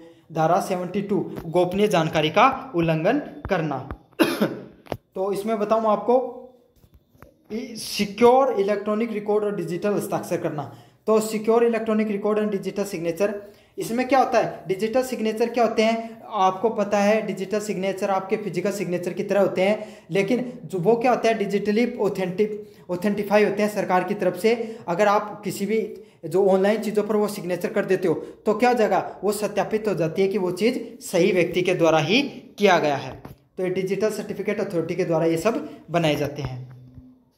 अगले वाला क्या, प्लेंटी। तो आपको पता IT एक्ट 2002 के तहत अगर आप दोषी पाए जाते हो तो आप पर 1 करोड़ रुपये तक का जुर्माना लग सकता है, 3 साल तक की सजा हो सकती है और दोनों एक साथ संभव हो सकते हैं। और अगर आप डेटा चोरी करते हुए पकड़े जाते हो तो 5 लाख तक का जुर्माना और 3 साल तक की सजा हो सकती है। अगला क्या है, न्यायालय निर्णय। तो 5 करोड़ के मामले में एडजस्टिंग ऑफिसर नियुक्त किए जाते हैं और बड़े मामले में साइबर अपीलेंट ट्रिब्यूनल है वो उच्च न्यायालय में अपील की जा सकती है। तो आप इन सब उच्च न्यायालयों में जा सकते हो, इन सब अधिकारियों के तहत ये सब चीज़ें आती हैं। तो ये था आपका ई-कॉमर्स से संबंधित कंप्लीट रिवीजन, वो मैंने आपको करा दिया है। कैसा लगा वीडियो ज़रूर से बताना और अपने दोस्तों को ज़रूर से शेयर करना। धन्यवाद।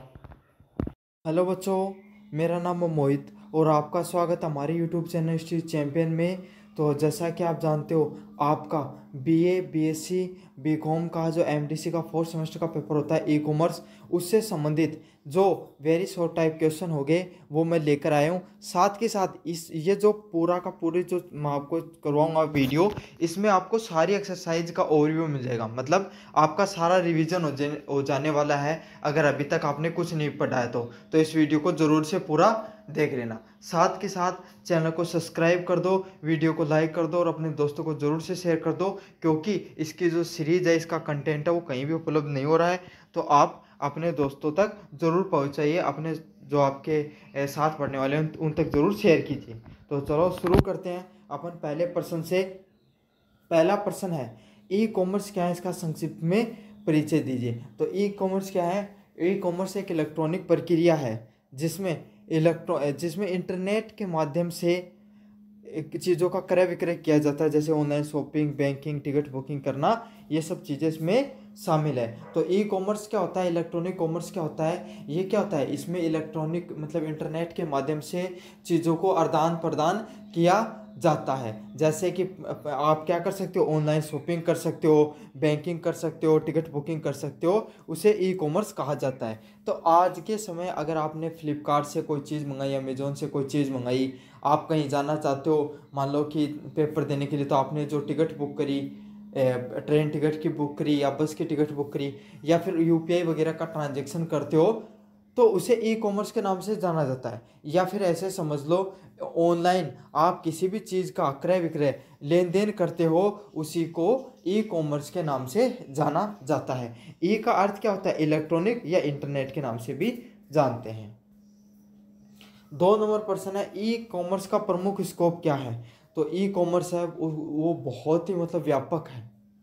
समझ में आ गया, व्यापक मतलब क्या, बहुत ही बड़े स्तर पर यह चीज़ होती है। यहाँ पर खुदरा व्यापार, थोक व्यापार, डिजिटल उत्पादकों की बिक्री, ऑनलाइन सेवाएं, ऑनलाइन बैंकिंग।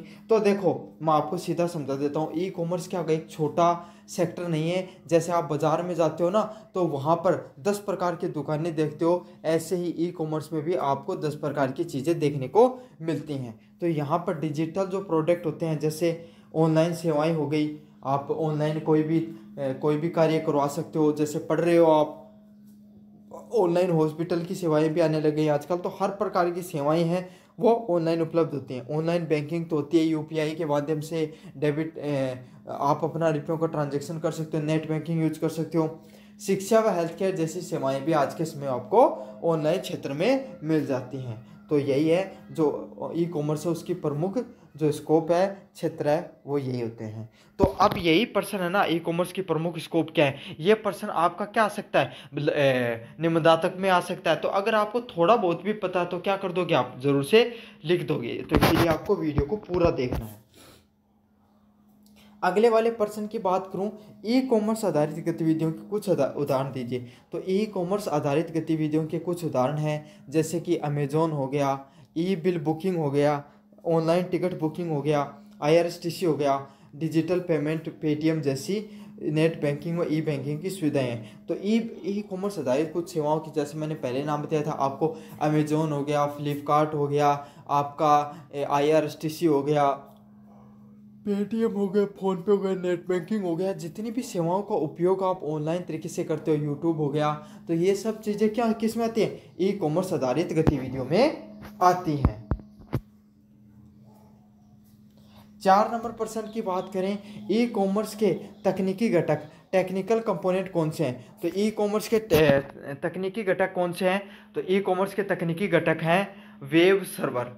वेब सर्वर क्या होता है? जिस पे जो आप वीडियो देख रहे हो, जो इंटरनेट पर, यूट्यूब पर जो मैंने वीडियो डाला है, वो कहाँ पर पड़ा हुआ है? वो वेब सर्वर पर पड़ा हुआ है। वेबसाइट का इंटरफेस, तो आप यूट्यूब खोलते हो तो वेबसाइट जो यूट्यूब चलता है, वीडियो वगैरह दिखाते हैं, तो वैसे ही वेबसाइट का इंटरफेस भी उसे कहते हैं। यूट्यूब भी एक प्रकार की वेबसाइट ही है। तो इसका जो खुलता है, आप स्टार्टिंग के अंदर जो वीडियो देख रहे हो उसे वेबसाइट का इंटरफेस कहते हो। तो इस पर कार्य करता है इलेक्ट्रॉनिक पेमेंट सिस्टम। तो इसके अंदर जो इलेक्ट्रॉनिक पेमेंट सिस्टम है, पैसे का जो लेन देन करते हो आप, वो वाला सिस्टम भी कार्य करता है। अगले वाले प्रश्न की बात करूँ, डेटाबेस। तो जिस प्रकार का डेटा है वो आप यूज कर रहे हो, वो डेटाबेस भी इसके अंदर काम में आता है। साथ में नेटवर्क कनेक्टिविटी, तो आपको पता है ऑनलाइन माध्यम से चीज़ों का लेन देन हो रहा है, तो वहाँ पर इंटरनेट की कनेक्टिविटी या नेटवर्क की कनेक्टिविटी का तो होना अनिवार्य होता ही होता है। तो इसका क्या क्या होगा?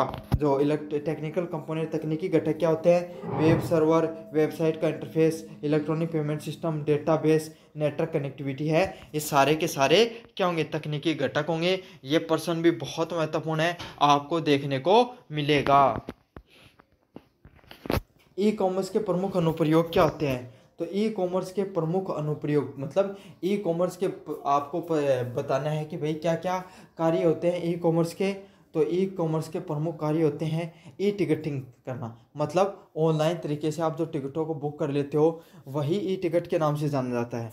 अगले वाला ई बैंकिंग, आप जो नेट बैंकिंग, UPI वगैरह में ट्रांजेक्शन करते हो ना, उसी को ई बैंकिंग के नाम से जाना जाता है।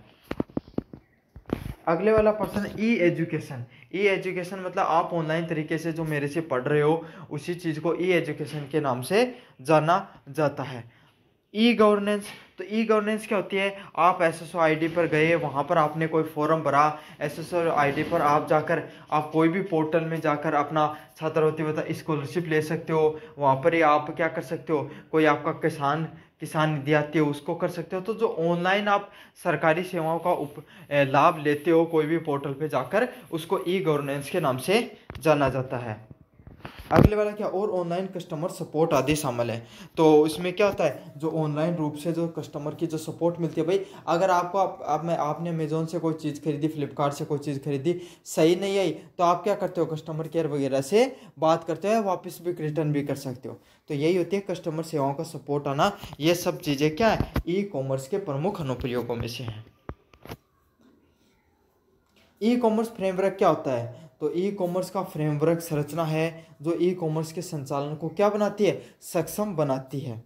समझ में आ गया? मतलब इसका अर्थ क्या होता है कि ई कॉमर्स सही तरीके से कार्य करे, इसी को ई कॉमर्स फ्रेमवर्क के नाम से जाना जाता है।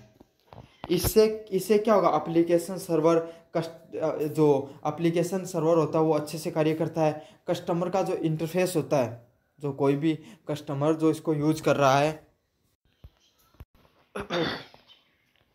अब अपन अगले नंबर प्रश्न की बात करें, 7 नंबर प्रश्न की, सप्लाई चेन मैनेजमेंट में ई कॉमर्स की क्या भूमिका होती है? तो आपने ई कॉमर्स में कोई भी आपने क्या किया? अमेजोन से कोई भी प्रोडक्ट को बुक किया।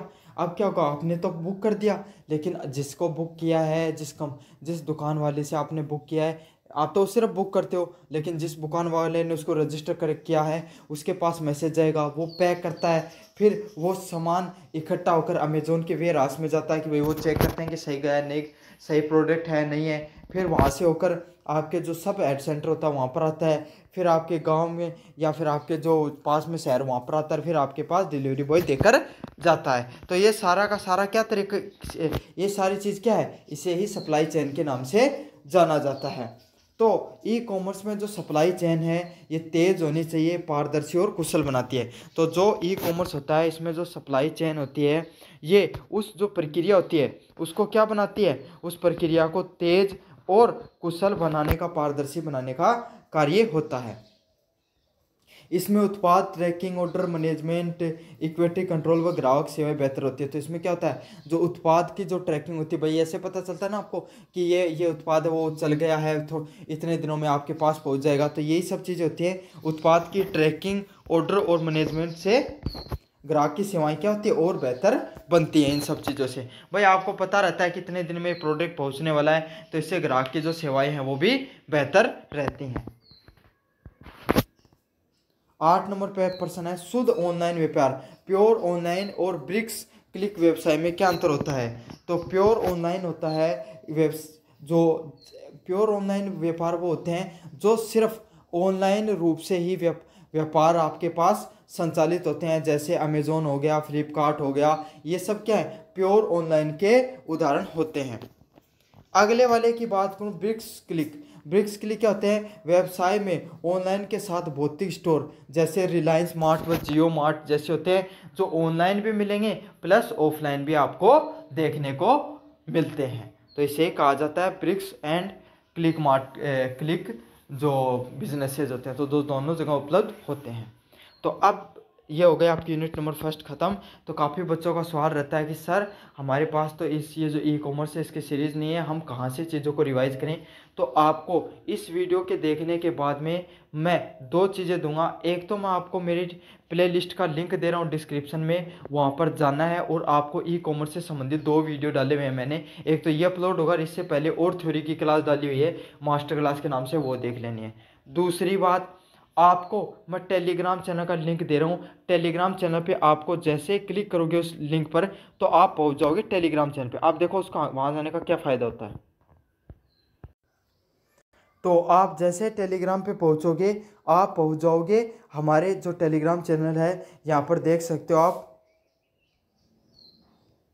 आप ऐसे टेलीग्राम चैनल पे पहुँच जाओगे जिस पे लगभग 4,636 हैं सब्सक्राइबर के आसपास हैं, और भी बढ़ जाएंगे धीरे धीरे। तो यहाँ पर आप पहुँचोगे तो आपको क्या सबसे पहले अगर आज ही क्लिक कर देते हो तो ई कॉमर्स की जो आपको प्लेलिस्ट है वो जो PDF है वो यहीं पर आपको देखने को मिल जाएगी। तो देखो यहाँ पर खोलोगे तो इसमें सारे के सारे मैंने नोट्स पहले से बना रखे हैं, क्वेश्चन आंसर भी करा रखे हैं, सारी की सारी चीज़ें हैं इस प्लेलिस्ट के अंदर। तो आप ये जाकर ये देख लेना, पढ़ लेना अगर अभी तक आपने कुछ नहीं पढ़ा तो। और अगर आपको ये प्लेलिस्ट ऐसे भी नहीं मिले तो आपको क्या करना है, यहाँ पर क्लिक करना है। सबसे पहले यहाँ पर क्लिक करोगे, यहाँ पर जाना है फाइल वाले सेक्शन में। फाइल वाले सेक्शन में जाकर आप ई और ये डैश लगा लेना। समझ में आ गया? ऐसे आप देख लो अच्छे से, इस तरीके से ई लिखोगे, डैश लिखोगे तो आपके सामने ये PDF खुलकर आ जाएगी, e commerce 4th semester PDF। समझ में आ गया आपको? जैसे ई डैश लिखोगे तो आपके सामने ऐसी PDF आ जाएगी, और इतने में भी नहीं लिखे तो आगे COMMERCEV लिख देना, आपके सामने PDF खुलकर आ जाएगी। आप डाउनलोड करके इसको पढ़ लेना अपना। तो समझ में आ गया आपको क्या क्या पढ़ना है। तो चलो बात करें यूनिट नंबर 2 की।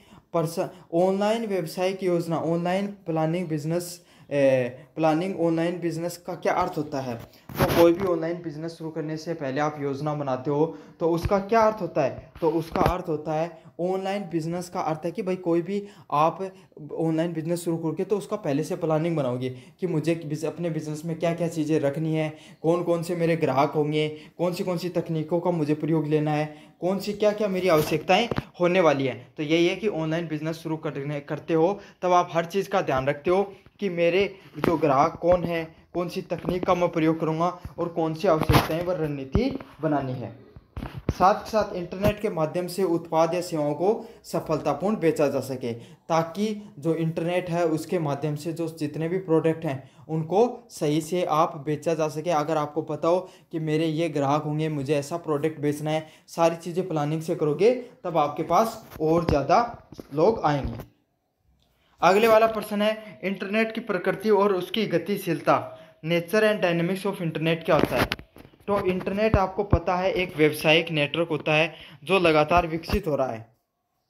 तो आपको पता है इंटरनेट है वो एक प्रकार का जो व्यवसाय वैश्विक नेटवर्क है, पूरी दुनिया का नेटवर्क है, जो लगातार क्या हो रहा है, धीरे धीरे विकसित हो रहा है। और इसकी गतिशीलता का अर्थ है कि तकनीक, सेवाएं और ट्रेड्स को लगातार निरंतर रूप से जुड़े रहना।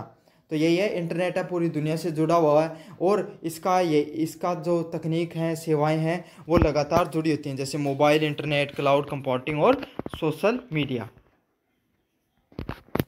3 नंबर प्रश्न है, ई बिजनेस मॉडल्स कितने प्रकार के होते हैं। तो ई बिजनेस जो इलेक्ट्रॉनिक बिजनेस होते हैं वो कितने प्रकार के होते हैं। सबसे पहला होता है बिजनेस टू बिजनेस, B2B, मतलब कोई दो व्यापारी आपस में चीज़ों को लेन देन कर रहे हैं तो वो किस में आता है, बिजनेस टू बिजनेस में आता है। दूसरे नंबर की बात करूँ B2C, बिजनेस टू कंज्यूमर, तो अगर कोई भी दुकान वाला है, उसने कोई भी, अगर आप उसके पास गए, उसने आपको कोई सामान बेच दिया तो वो किस में आएगा, बिजनेस टू कस्टमर में आएगा। 3 नंबर होता है कस्टमर टू कस्टमर, तो आपने कोई चीज़ खरीदी और आपको उसकी ज़रूरत नहीं थी और आपने अपने दोस्त को उस चीज़ को दे दिया तो वो कस्टमर टू कस्टमर आएगा। ऐसे समझ लो कि जो आपके पास गाड़ी है और आपने गाड़ी किसी और दूसरे ग्राहक को बेच दी सेकेंड हैंड, तो वही क्या आता है, C2C के एग्जाम्पल में आता है। अगले वाला ऑप्शन है C2B, कंज्यूमर टू बिजनेस। तो आप क्या होता है, देखो इसका जो B2C का एग्जांपल होंगे अमेजोन, फ्लिपकार्ट। C2C का एग्जांपल होंगे OLX और जो ये क्विकर वगैरह होते हैं ना वो वाले। C2C का एग्जांपल होंगे फ्रीलांस वगैरह।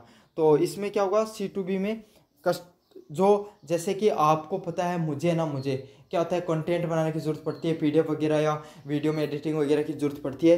तो अगर आप में से कोई स्टूडेंट अगर ये सब चीज़ें करना चाहता है तो मैं करवाता हूँ उससे, तो वो किस में आएगा, कंज्यूमर टू बिजनेस के अंदर आएगा। तो इसमें जो फ्रीलांस हो गया इसका एग्जाम्पल आने वाला है। अगले वाला है B2G, बिजनेस टू गवर्नेंस के नाम से जो आपको वीडियो है, जो कंटेंट है वो देखने को मिलता है, जिसमें क्या होता है, बिजनेस हैं जैसे जो ठेकेदार होते हैं वो सरकारी काम करते हैं ना, तो वही आता है, जिसमें क्या होगा, आपका जो बिजनेसमैन है वो गवर्नमेंट का कार्य करके देते हैं। 4 नंबर प्रश्न है, B2B and B2C business model में क्या अंतर होता है। तो B2B मॉडल एक व्यवसाय अन्य व्यवसाय को उत्पाद या सेवा बेच सकता है, जैसे कि अलीबाबा। टू बिजनेस के जो मॉडल होते हैं उसमें एक अन्य व्यवसाय,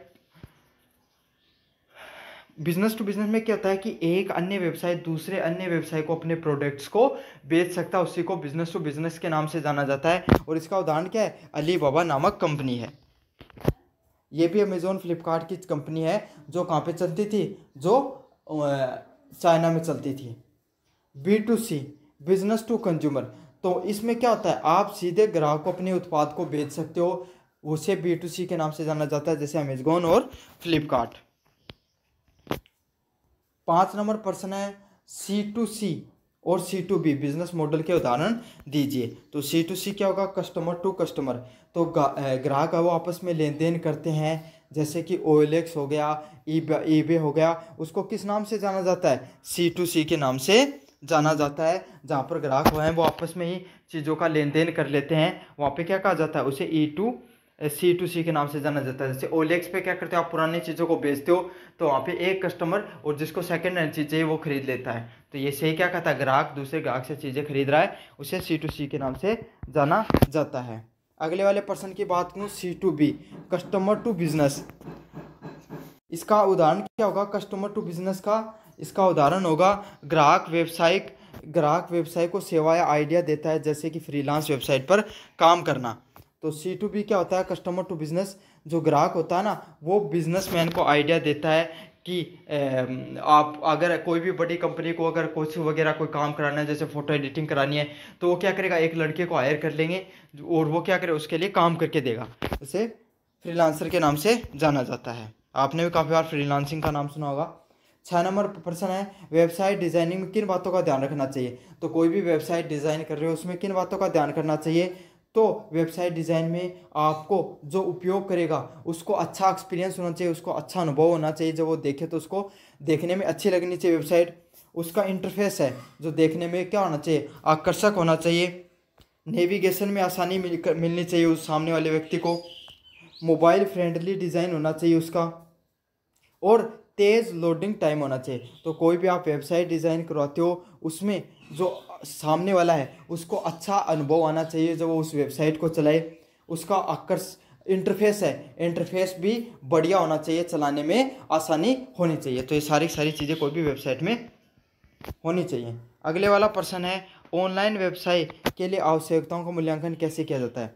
तो आपको पता है ऑनलाइन व्यवसाय में किन किन चीज़ों की ज़रूरत होगी। तो आपको क्या क्या चीज़ों की ज़रूरत होती है। सबसे पहले कोई भी बिजनेस को चलाने के लिए किस चीज़ की ज़रूरत होती है, ग्राहक की ज़रूरत होती है।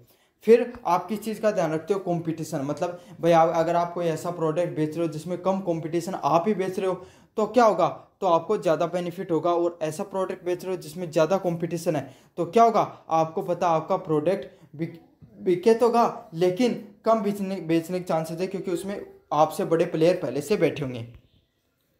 अगला क्या, तकनीकी साधन भी होने चाहिए आपके पास, इंटरनेट या और ज़्यादा साधन भी होने चाहिए। तकनीकी साधन होंगे तभी आप क्या करोगे, ऑनलाइन व्यवसाय को अच्छे से बढ़ा पाओगे। अगले वाला है ऑनलाइन भुगतान के विकल्प। तो आपके पास ऑनलाइन ट्रांजैक्शन के विकल्प होने चाहिए। आपके पास credit card, debit card, UPI, cash on delivery जैसे सारे ऑप्शन आपके पास होने चाहिए। लॉजिस्टिक और सुरक्षा उपायों का विश्लेषण किया जाता है। तो आपके पास जो सामान को लेन देन से संबंधित जो चीज़ें हो गई, लॉजिस्टिक और सुरक्षा उपाय को भी विश्लेषण किया जाता है इन सब चीज़ों में। सिस्टम को डिजाइन, डेवलप और डिप्लॉय करने के लिए कैसे किया जाता है। तो कोई भी सिस्टम होता है उसको डिजाइन और डिप्लॉय करने के लिए क्या क्या चीज़ों को ध्यान में रखा जाता है। तो आपकी ये सारी मीनिंग को मैं समझाऊंगा। सबसे पहले बताएं डिजाइनिंग क्या होती है। तो उपयोगकर्ता इंटरफेस और प्रणाली की योजना बनाना। तो डिजाइनिंग यही होती है, कोई भी आपने जैसे आप कोई भी दुकान बनाते हो, कोई भी दुकान बनाई आपने तो उस दुकान का आपको किस प्रकार की रखनी है उसे तो डिजाइनिंग बोला जाता है। तो ऐसे आप ऑनलाइन में वो दुकान की होती है, वेबसाइट होती है। तो अमेजोन ने अपनी वेबसाइट बनाई, उस पर सबसे पहले क्या क्या चीज़ आएंगी, कौन से प्रोडक्ट सबसे ऊपर दिखेंगे, उसे क्या कहा गया, डिजाइनिंग के नाम से। डेवलपिंग क्या हो गए, तो आपको पता है आपने कोई दुकान बनाते हो तो वहाँ पर मिस्त्री लगाओगे, फिर वो आपका क्या बोलेंगे, फिर उसको जो डेकोरेशन वाले आएंगे, तो इसे क्या बोलते हैं, इसे डेवलपिंग बोलते हैं। लेकिन ऑनलाइन में चीज़ें कैसे कार्य करते हैं, भाई ऐप डिज़ाइनर है वो कोडिंग करेगा, वो सब चीज़ें उसमें की जाएंगी। आप डोमेन खरीदोगे, आप वहाँ पर क्या खरीदोगे, होस्टिंग खरीदोगे, तो वही चीज़ें हैं वो डेवलपिंग में आएंगी। फिर क्या है डिप्लॉइंग क्या होती है, आप क्या करते हो, कोई भी वेबसाइट है उसको कोई भी दुकान खोलते हो तो फिर उसका क्या करते हैं, इनॉग्रेशन किया जाता है, उद्घाटन किया जाता है ना उद्घाटन। तो वैसे ही डिप्लॉइंग भी होती है वेबसाइट की, जिसमें वेबसाइट को लाइव रूप से संचालित किया जाता है सर्वर को लॉन्च करने के बाद में। समझ में आ गया। तो इसे क्या कहा जाता है, सिस्टम की जो सिस्टम है उसको डिज़ाइन करना और डिप्लॉय करना इसके उदाहरण में आता है। तो अब बढ़ते हैं यूनिट नंबर 3 की तरफ। पहला प्रश्न है ई कॉमर्स संचालन, ऑपरेशन ऑफ ई कॉमर्स का क्या अर्थ होता है। तो ई कॉमर्स का संचालन का अर्थ होता है ऑनलाइन से जुड़े हुए सभी कार्यों को कुशलता से संचालित करना। मतलब ऑनलाइन सिस्टम से जुड़े हुए जितने भी कार्य हैं उनको अच्छे से करना, जैसे वेबसाइट का प्रबंधन करना, भुगतान प्रक्रिया, ग्राहक सेवा, लॉजिस्टिक। तो ऑनलाइन से जुड़े हुए जितने भी कार्य होते हैं, जैसे वेबसाइट को आप मैनेज कर रहे हो, ऑनलाइन ट्रांजैक्शन कर रहे हो, आप जो लॉजिस्टिक है इन सब चीज़ों को डेटा को सिक्योर कर रहे हो, ये सब चीज़ें किस में आती है, ऑपरेशन ऑफ ई कॉमर्स में आती हैं। अगले वाला क्या, भुगतान, ऑनलाइन भुगतान प्रणाली, ऑनलाइन पेमेंट मैकेनिज्म। तो ऑनलाइन भुगतान की जो प्रणाली है जिसके माध्यम से ग्राहक इंटरनेट पर सुरक्षित रूप से उत्पाद या सेवा का भुगतान करता है।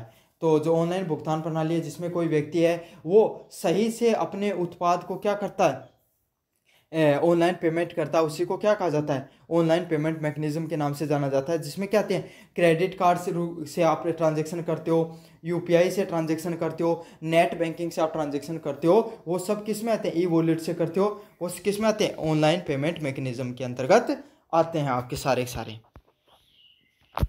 3 नंबर प्रश्न की बात करूं, इलेक्ट्रॉनिक भुगतान प्रणाली, इलेक्ट्रॉनिक पेमेंट सिस्टम के कितने प्रकार होते हैं।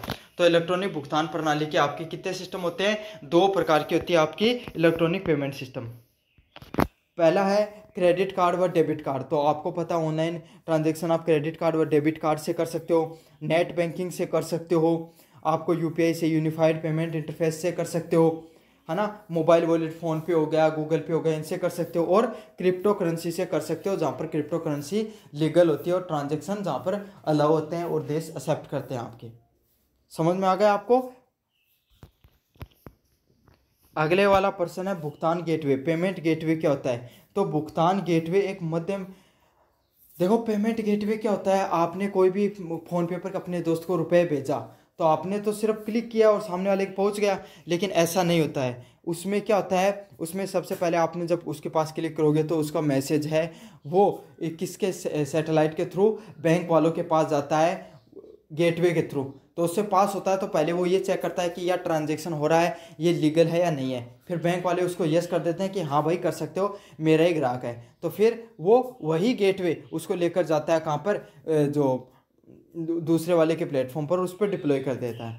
तो यही होता है जो ग्राहक, व्यापारी और बैंक के बीच में जो लेन देन की बीच में जो सुरक्षित प्रणाली है और उसे जो तीव्र करने का, फास्ट करने का कार्य करता है, उसे ही पेमेंट गेटवे के नाम से जाना जाता है। जैसे रोजर पे, पेयू एंड सीसी एवेन्यू। तो ये सारे के सारे नाम आपको याद कर लेने हैं। ये किसके होते हैं? पेमेंट गेटवे के उदाहरण होते हैं आपके, रोजर पे, पेयू व सीसी एवेन्यू। 5 नंबर पर्सन है वेबसाइट पर विजिटर्स को आकर्षित करने के लिए आप क्या रणनीति अपना सकते हो? तो वेबसाइट पर आप अपनी वेबसाइट पर विजिटर्स को लाने के लिए क्या क्या कर सकते हो? एसईओ, सर्च इंजन ऑप्टिमाइजेशन है, वो आप कर सकते हो। जैसे आप अपनी दुकान पर ग्राहकों लाने के लिए क्या क्या करते हो? आप बोर्ड लगाते हो, जगह जगह पर आपने बोर्ड लगाए होते हैं। आप अपने क्या कर सकते हो, पर्चा वगैरह जो भी बांटते हैं ना एडवर्टाइजमेंट के, होर्डिंग वगैरह वो लगा सकते हो, पैम्पलेट बंटवा सकते हो। साथ के साथ क्या कर सकते हो, ये सब चीज़ें होती हैं, आपको क्या करती हैं, ताकि आपकी दुकान पर ज़्यादा से ज़्यादा लोग आएँ। तो उसी के लिए ऑनलाइन में क्या किया जाता है? एसईओ किया जाता है, सर्च इंजन ऑप्टिमाइजेशन किया जाता है। साथ ही साथ सोशल मीडिया पे मार्केटिंग कर सकते हो। आपको पता है आजकल काफ़ी इन्फ्लुएंसर यही करते हैं कि वो किसी अपने अकाउंट बना लेंगे सोशल मीडिया पर और उस पर डालते रहेंगे, तो इससे क्या होता है, उसकी फ़ैन फॉलोइंग बढ़ती रहती है। अगले वाला क्या है? Email marketing. आप ईमेल के माध्यम से भी अपनी मार्केटिंग कर सकते हो। ईमेल मार्केटिंग से भी काफ़ी लोग आपसे जुड़े हुए रहते हैं। अगले वाला बात करूं, पेड विज्ञापन। तो आप क्या कर सकते हो, गूगल ऐड के थ्रू पेड विज्ञापन भी कर सकते हो, जिससे नियमित कंटेंट क्या होता है, अपडेटेड रहता है आपका। तो यही इसका सही आंसर होगा। आप क्या कर सकते हो, सर्च इंजन ऑप्टिमाइजेशन कर सकते हो, सोशल मीडिया मार्केटिंग कर सकते हो, ईमेल मार्केटिंग कर सकते हो और गूगल ऐड है वो चला सकते हो। 6 नंबर पर्सन है वेबसाइट प्रचार। वेबसाइट प्रमोशन के प्रमुख टूल कौन से होते हैं? तो कोई भी वेबसाइट होती है उसको प्रचार करने के लिए जो प्रमुख टूल होते हैं वो कौन से होते हैं? सबसे पहले वाला गूगल एड्स। तो गूगल ऐड के माध्यम से आप क्या कर सकते हो, अपने ऐड वगैरह है वो आप चला सकते हो आपकी दुकान वगैरह के। दूसरा क्या है, फेसबुक व इंस्टाग्राम। तो फेसबुक व इंस्टाग्राम पे आप क्या कर सकते हो, रेगुलर तरीके से अपनी रील वगैरह बना सकते हो। इससे क्या होगा, आपकी वेबसाइट है वो प्रमोट होगी। अगले वाला एसईओ टूल। तो आप एसईओ जो कि अलग अलग ऑप्टिमाइजेशन के जो टूल हैं, कीवर्ड वगैरह सर्च वगैरह डालते हो, तो उसे एसईओ टूल के नाम से जाना जाता है। अगला उदाहरण बताओ, ईमेल कैंपेन। तो ईमेल के माध्यम से आपको पता है, आप कोई भी वेबसाइट को जब लॉगिन करते हो तो उसमें आपकी ईमेल डलाई जाती है। वो क्यों डलाई जाती है, कंपनी वाले उसको रख लेते हैं और कंपनी वाले आपको एडवर्टाइजमेंट करते रहते हैं उसके थ्रू। आप अपनी ईमेल के सोशल के ऑप्शन में जाकर देखना, वहाँ पर अलग अलग कंपनियों के ऑफर आए रहेंगे कि भाई टेक्स्ट बुक पे इतना पास मिल रहा है, रेड बस पे 300 रुपये की छूट मिल रही है ना। और अगर आपने और कोई चीज़ का मान लो, तो वो सब क्या करते हैं, ऐड करते रहते हैं। अगला क्या होगा, एफिलिएट मार्केटिंग। तो एफिलिएट मार्केटिंग कर सकते हो, अमेजोन, फ्लिपकार्ट वगैरह हैं वो आपको एफिलिएट करने का भी ऑप्शन देते रहते हैं। अगले वाले पर्सन की बात करूँ, ई पेमेंट सिस्टम के जोखिम क्या होते हैं? तो ऑनलाइन पेमेंट करते हो तो उसका क्या क्या जोखिम होता है? उसका जोखिम होता है पहला, डेटा चोरी होना। तो आप क्या कर सकते हो, लोग क्या करते हैं आपके ऑनलाइन पेमेंट के लिए क्या क्या कर लेते हैं भाई। ऑनलाइन पेमेंट में जोखिम होता है कि पहले डेटा चोरी, आपका जो सूचना, आपका बैंक अकाउंट नंबर हो गया, ये सब वगैरह चोरी हो सकता है। अगले वाला फिशिंग अटैक। तो लोग आपको पता ना ऐसे डालते हैं कि आपको मिली 8,000 रुपये की लॉटरी, इस पर क्लिक करो। तो आप क्लिक करते हो, 8 लाख रुपये निकालने के चक्कर में आपके अकाउंट में 8,000 रुपये पड़े होते हैं, वो भी उठ जाते हैं। गलत भुगतान करना। तो आपने किसी गलत व्यक्ति को ट्रांजेक्शन कर दिया, तो ये भी इसका एक नुकसान है। अगले वाला क्या, सिस्टम की हैकिंग करना। तो सामने वाला उसने अगर सिस्टम को ही हैक कर लिया तो इससे भी क्या हो सकता है, आपका रुपया वो सही से नहीं पहुंचेगा। अगले वाला क्या, धोखाधड़ी की गतिविधियां। तो लोग क्या करते हैं, आपको गलत तरीके से गुमराह करके आपसे पेमेंट वगैरह करवा लेते हैं। तो धोखाधड़ी की गतिविधियां भी काफ़ी देखने को मिलती हैं। 8 नंबर प्रश्न की बात करूँ, ई पेमेंट जोखिम प्रबंधन का क्या विकल्प होता है। तो आप ऑनलाइन पेमेंट में जो जोखिम प्रबंधन करने से क्या कर सकते हो, डाटा इंक्रिप्शन कर सकते हो। मतलब डाटा इंक्रिप्शन का अर्थ क्या होता है कि ऑनलाइन में जो भी आपका डाटा जाएगा वो इनक्रिप्टेड रूप में होगा, कोड के रूप में होगा, कोई भी उसको तोड़ नहीं सकता, हैकर वगैरह हैक नहीं कर सकते हैं। अगला क्या है, 2 स्तर प्रमाणीकरण, 2 फैक्टर ऑथेंटिफिकेशन। तो आप अगर 2 फैक्टर ऑथेंटिफिकेशन अलाउ कर देते हो, लागू कर देते हो, तो उसमें क्या हो जाता है, उसमें फ़ायदा होता है कि आपको पहले OTP भी लगेगा और पासवर्ड भी लगेंगे, तो दोनों साथ होंगे, तो इसमें सिक्योरिटी और ज़्यादा बढ़ जाती है, कोई भी जल्दी से हैक नहीं कर पाएगा। सुरक्षित सर्वर का उपयोग, तो आप जिस भी सर्वर का उपयोग करो, जो पब्लिक वाईफाई हो गए, रेलवे स्टेशन पे, बस स्टॉप पे, उनका उपयोग आपको नहीं करना चाहिए। साथ के साथ जो आपका गूगल पे, फ़ोन पे वगैरह, इनको समय समय पर अपडेट करते रहा करो।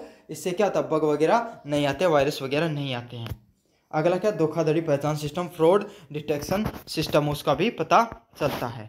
तो ये सब चीज़ें हैं जो आपको ध्यान में रखनी है। अब अपन बात करेंगे यूनिट नंबर 4 की तरफ। तो यूनिट नंबर 4 है ई कॉमर्स की सुरक्षा, सिक्योरिटी इन ई कॉमर्स का क्या महत्व होता है। तो ई कॉमर्स की जो सुरक्षा है वो बहुत ज़्यादा महत्वपूर्ण है। क्यों महत्वपूर्ण है ई कॉमर्स में सुरक्षा, यह ग्राहकों को और सेवा प्रदाताओं के बीच में विश्वास बनाती है। तो ई कॉमर्स में क्या इंपॉर्टेंस होता है, ये आपको पता है, ग्राहक हो गया और जो सेवा प्रदाता है उसके बीच में विश्वास प्रदान करने का कार्य करती है। जैसे कि आपका डेटा चोरी नहीं हो, धोखाधड़ी नहीं हो आपके साथ, और साइबर हमले से आप बच सकते हो। तो इसीलिए कि भाई आपका जो डाटा है, आपका जो पेमेंट कर रहे हो, वो किसी गलत इंसान के पास नहीं जाए, वो चोरी से आपको बचाती है। अगले वाला प्रश्न, ई कॉमर्स के प्रमुख खतरे कौन से होते हैं। ई कॉमर्स के प्रमुख खतरे कौन से होते हैं, हैकिंग और डाटा चोरी होना। तो आप क्या कर सकते हो, आपको वो जो ही ई कॉमर्स होता है, इसमें सबसे बड़ा खतरा यही होता है कि आपका डाटा है उसको हैक किया जा सकता है, उसको चोरी किया जा सकता है। दूसरे नंबर प्रश्न की बात करूँ, फिशिंग अटैक होना। तो फिशिंग अटैक का अर्थ होता है कि आपके पास जो कंटेंट है, आपके पास जो लोग क्या करते हैं, आपके पास नकली ईमेल वगैरह भेजकर आपसे क्लिक करवा लेते हैं, इससे आपका डाटा चोरी हो जाता है, उसे फिशिंग अटैक बोला जाता है।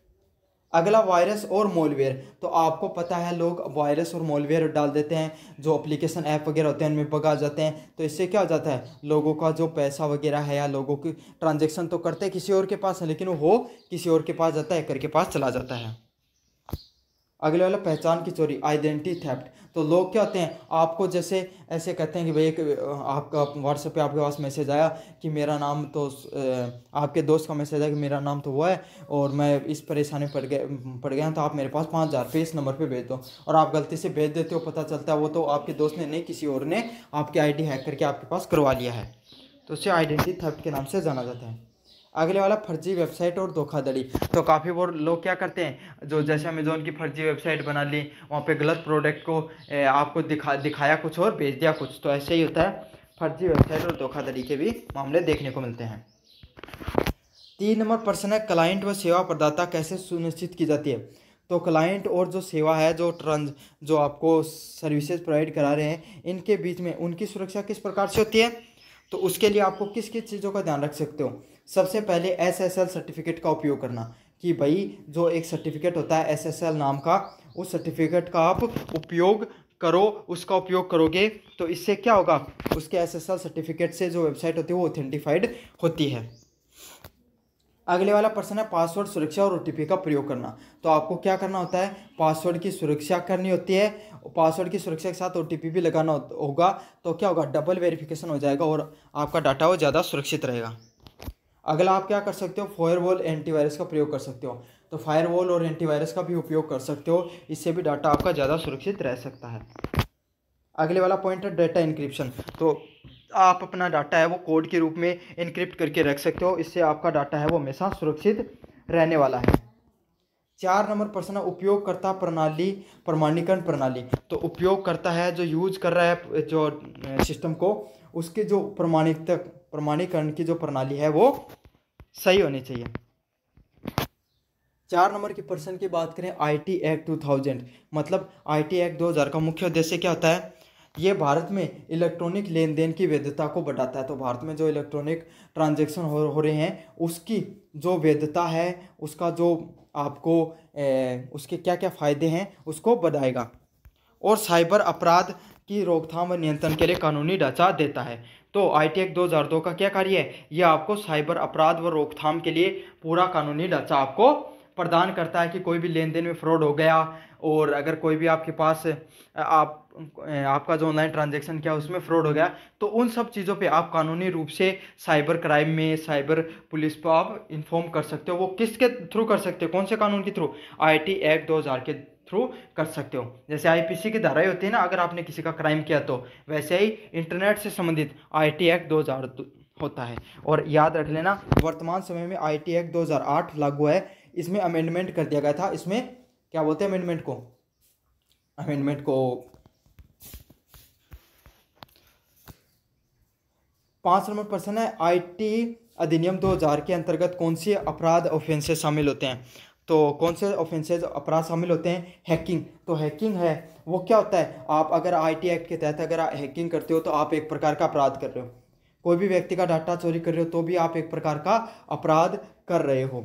अगले वाले प्रश्न की बात को, अनाधिकृत प्रवेश। तो आप किसी की बिना अनुमति लिए और कोई भी सर्वर में प्रवेश वगैरह करने का प्रयास कर रहे हो तो ये भी आप क्या कर रहे हो? एक प्रकार का क्राइम कर रहे हो। अगले वाला है वायरस फैलाना। और अगर आप वायरस भी किसी के कंप्यूटर वगैरह में डाल रहे हो तो ये भी किस में आता है? एक प्रकार के ऑफेंस में आता है। तो ये समझ में आ गया आपको, आईटी एक्ट में ये सारी की सारी चीज़ें किस में आती हैं? गलत कार्यों में, ऑफेंसेज में आती हैं। 6 नंबर प्रश्न की बात करूं, सुरक्षित इलेक्ट्रॉनिक अभिलेख, सिक्योर इलेक्ट्रॉनिक रिकॉर्ड क्या होते हैं? तो सुरक्षित इलेक्ट्रॉनिक अभिलेख है, रिकॉर्ड्स वो होते हैं ऐसे इलेक्ट्रॉनिक दस्तावेज जिन्हें डिजिटल तकनीक द्वारा सुरक्षित किया जा सकता है। जिन्हें क्या कर सकते हो आप? डिजिटली आप चीज़ों को, तकनीकों के द्वारा चीज़ों को सही से सुरक्षित कर सकते हो, ताकि उनके साथ किसी भी प्रकार की छेड़छाड़ ना होए और प्रामाणिकता बनी रहे। तो जो इलेक्ट्रॉनिक रूप से इलेक्ट्रॉनिक रिकॉर्ड को आप सिक्योर करके रखते हो उसे को क्या कहा जाता है? इलेक्ट्रॉनिक अभिलेख के नाम से जाना जाता है कि उन्हें आप सिक्योर करके रखो ताकि उनके साथ किसी भी प्रकार की छेड़छाड़ नहीं हो। उसे इलेक्ट्रॉनिक रिकॉर्ड के नाम से। डिजिटल हस्ताक्षर क्या होते हैं? डिजिटल हस्ताक्षर आपके जो फिजिकल हस्ताक्षर होते हैं इसी प्रकार के आपके डिजिटल हस्ताक्षर भी होते हैं। ये अगर आपने कोई भी पीडीएफ वगैरह या किसी पर डिजिटल हस्ताक्षर कर दें फिजिकल रिकॉर्ड पे, तो इस चीज़ की प्रमाणिकता हो जाती है कि भाई सही व्यक्ति के द्वारा भेजा गया। साथ के साथ डिजिटल हस्ताक्षर हैं भारत सरकार की संस्थाओं के द्वारा ही, कोई सर्टिफाइड अथॉरिटी के द्वारा ही बनाए जाते हैं। 8 नंबर प्रश्न, आईटी एक्ट 2000 में के अंतर्गत दंड, पेनल्टीज और न्यायिक प्रक्रिया जस्टिफिकेशन क्या है? तो आईटी एक्ट 2000 के अंतर्गत पेनल्टीज और न्यायिक प्रक्रिया क्या होती है? इसमें आपको 1 करोड़ का जुर्माना प्लस डेटा चोरी और कर लग सकता है। तो क्या हो सकता है आपको? इसमें आपको 1 करोड़ रुपए तक का जुर्माना भरना पड़ सकता है आपको, साथ में आपको डेटा चोरी का आरोप भी लग सकता है। अगले वाला, साइबर अपराध के लिए जेल व आर्थिक दंड। तो अगर आपने इस प्रकार का क्राइम किया है इसमें क्या होगा? आपको साइबर अपराध के लिए जेल और आर्थिक दंड भी हो सकती है। साइबर हमलों के लिए आपको एडजस्टिंग ऑफिसर और साइबर अपीलीट ट्रिब्यूनल की व्यवस्था की जाती है। तो इन सब चीज़ों को आपको किया जाता है। तो ये पूरा का पूरा आपको जो मैंने वेरी शॉर्ट टाइप क्वेश्चन वो करवा दिए थे, पीडीएफ टेलीग्राम पे डाली हुई है, जाइए पढ़िए और अपने दोस्तों को ज़रूर से शेयर कीजिए। धन्यवाद।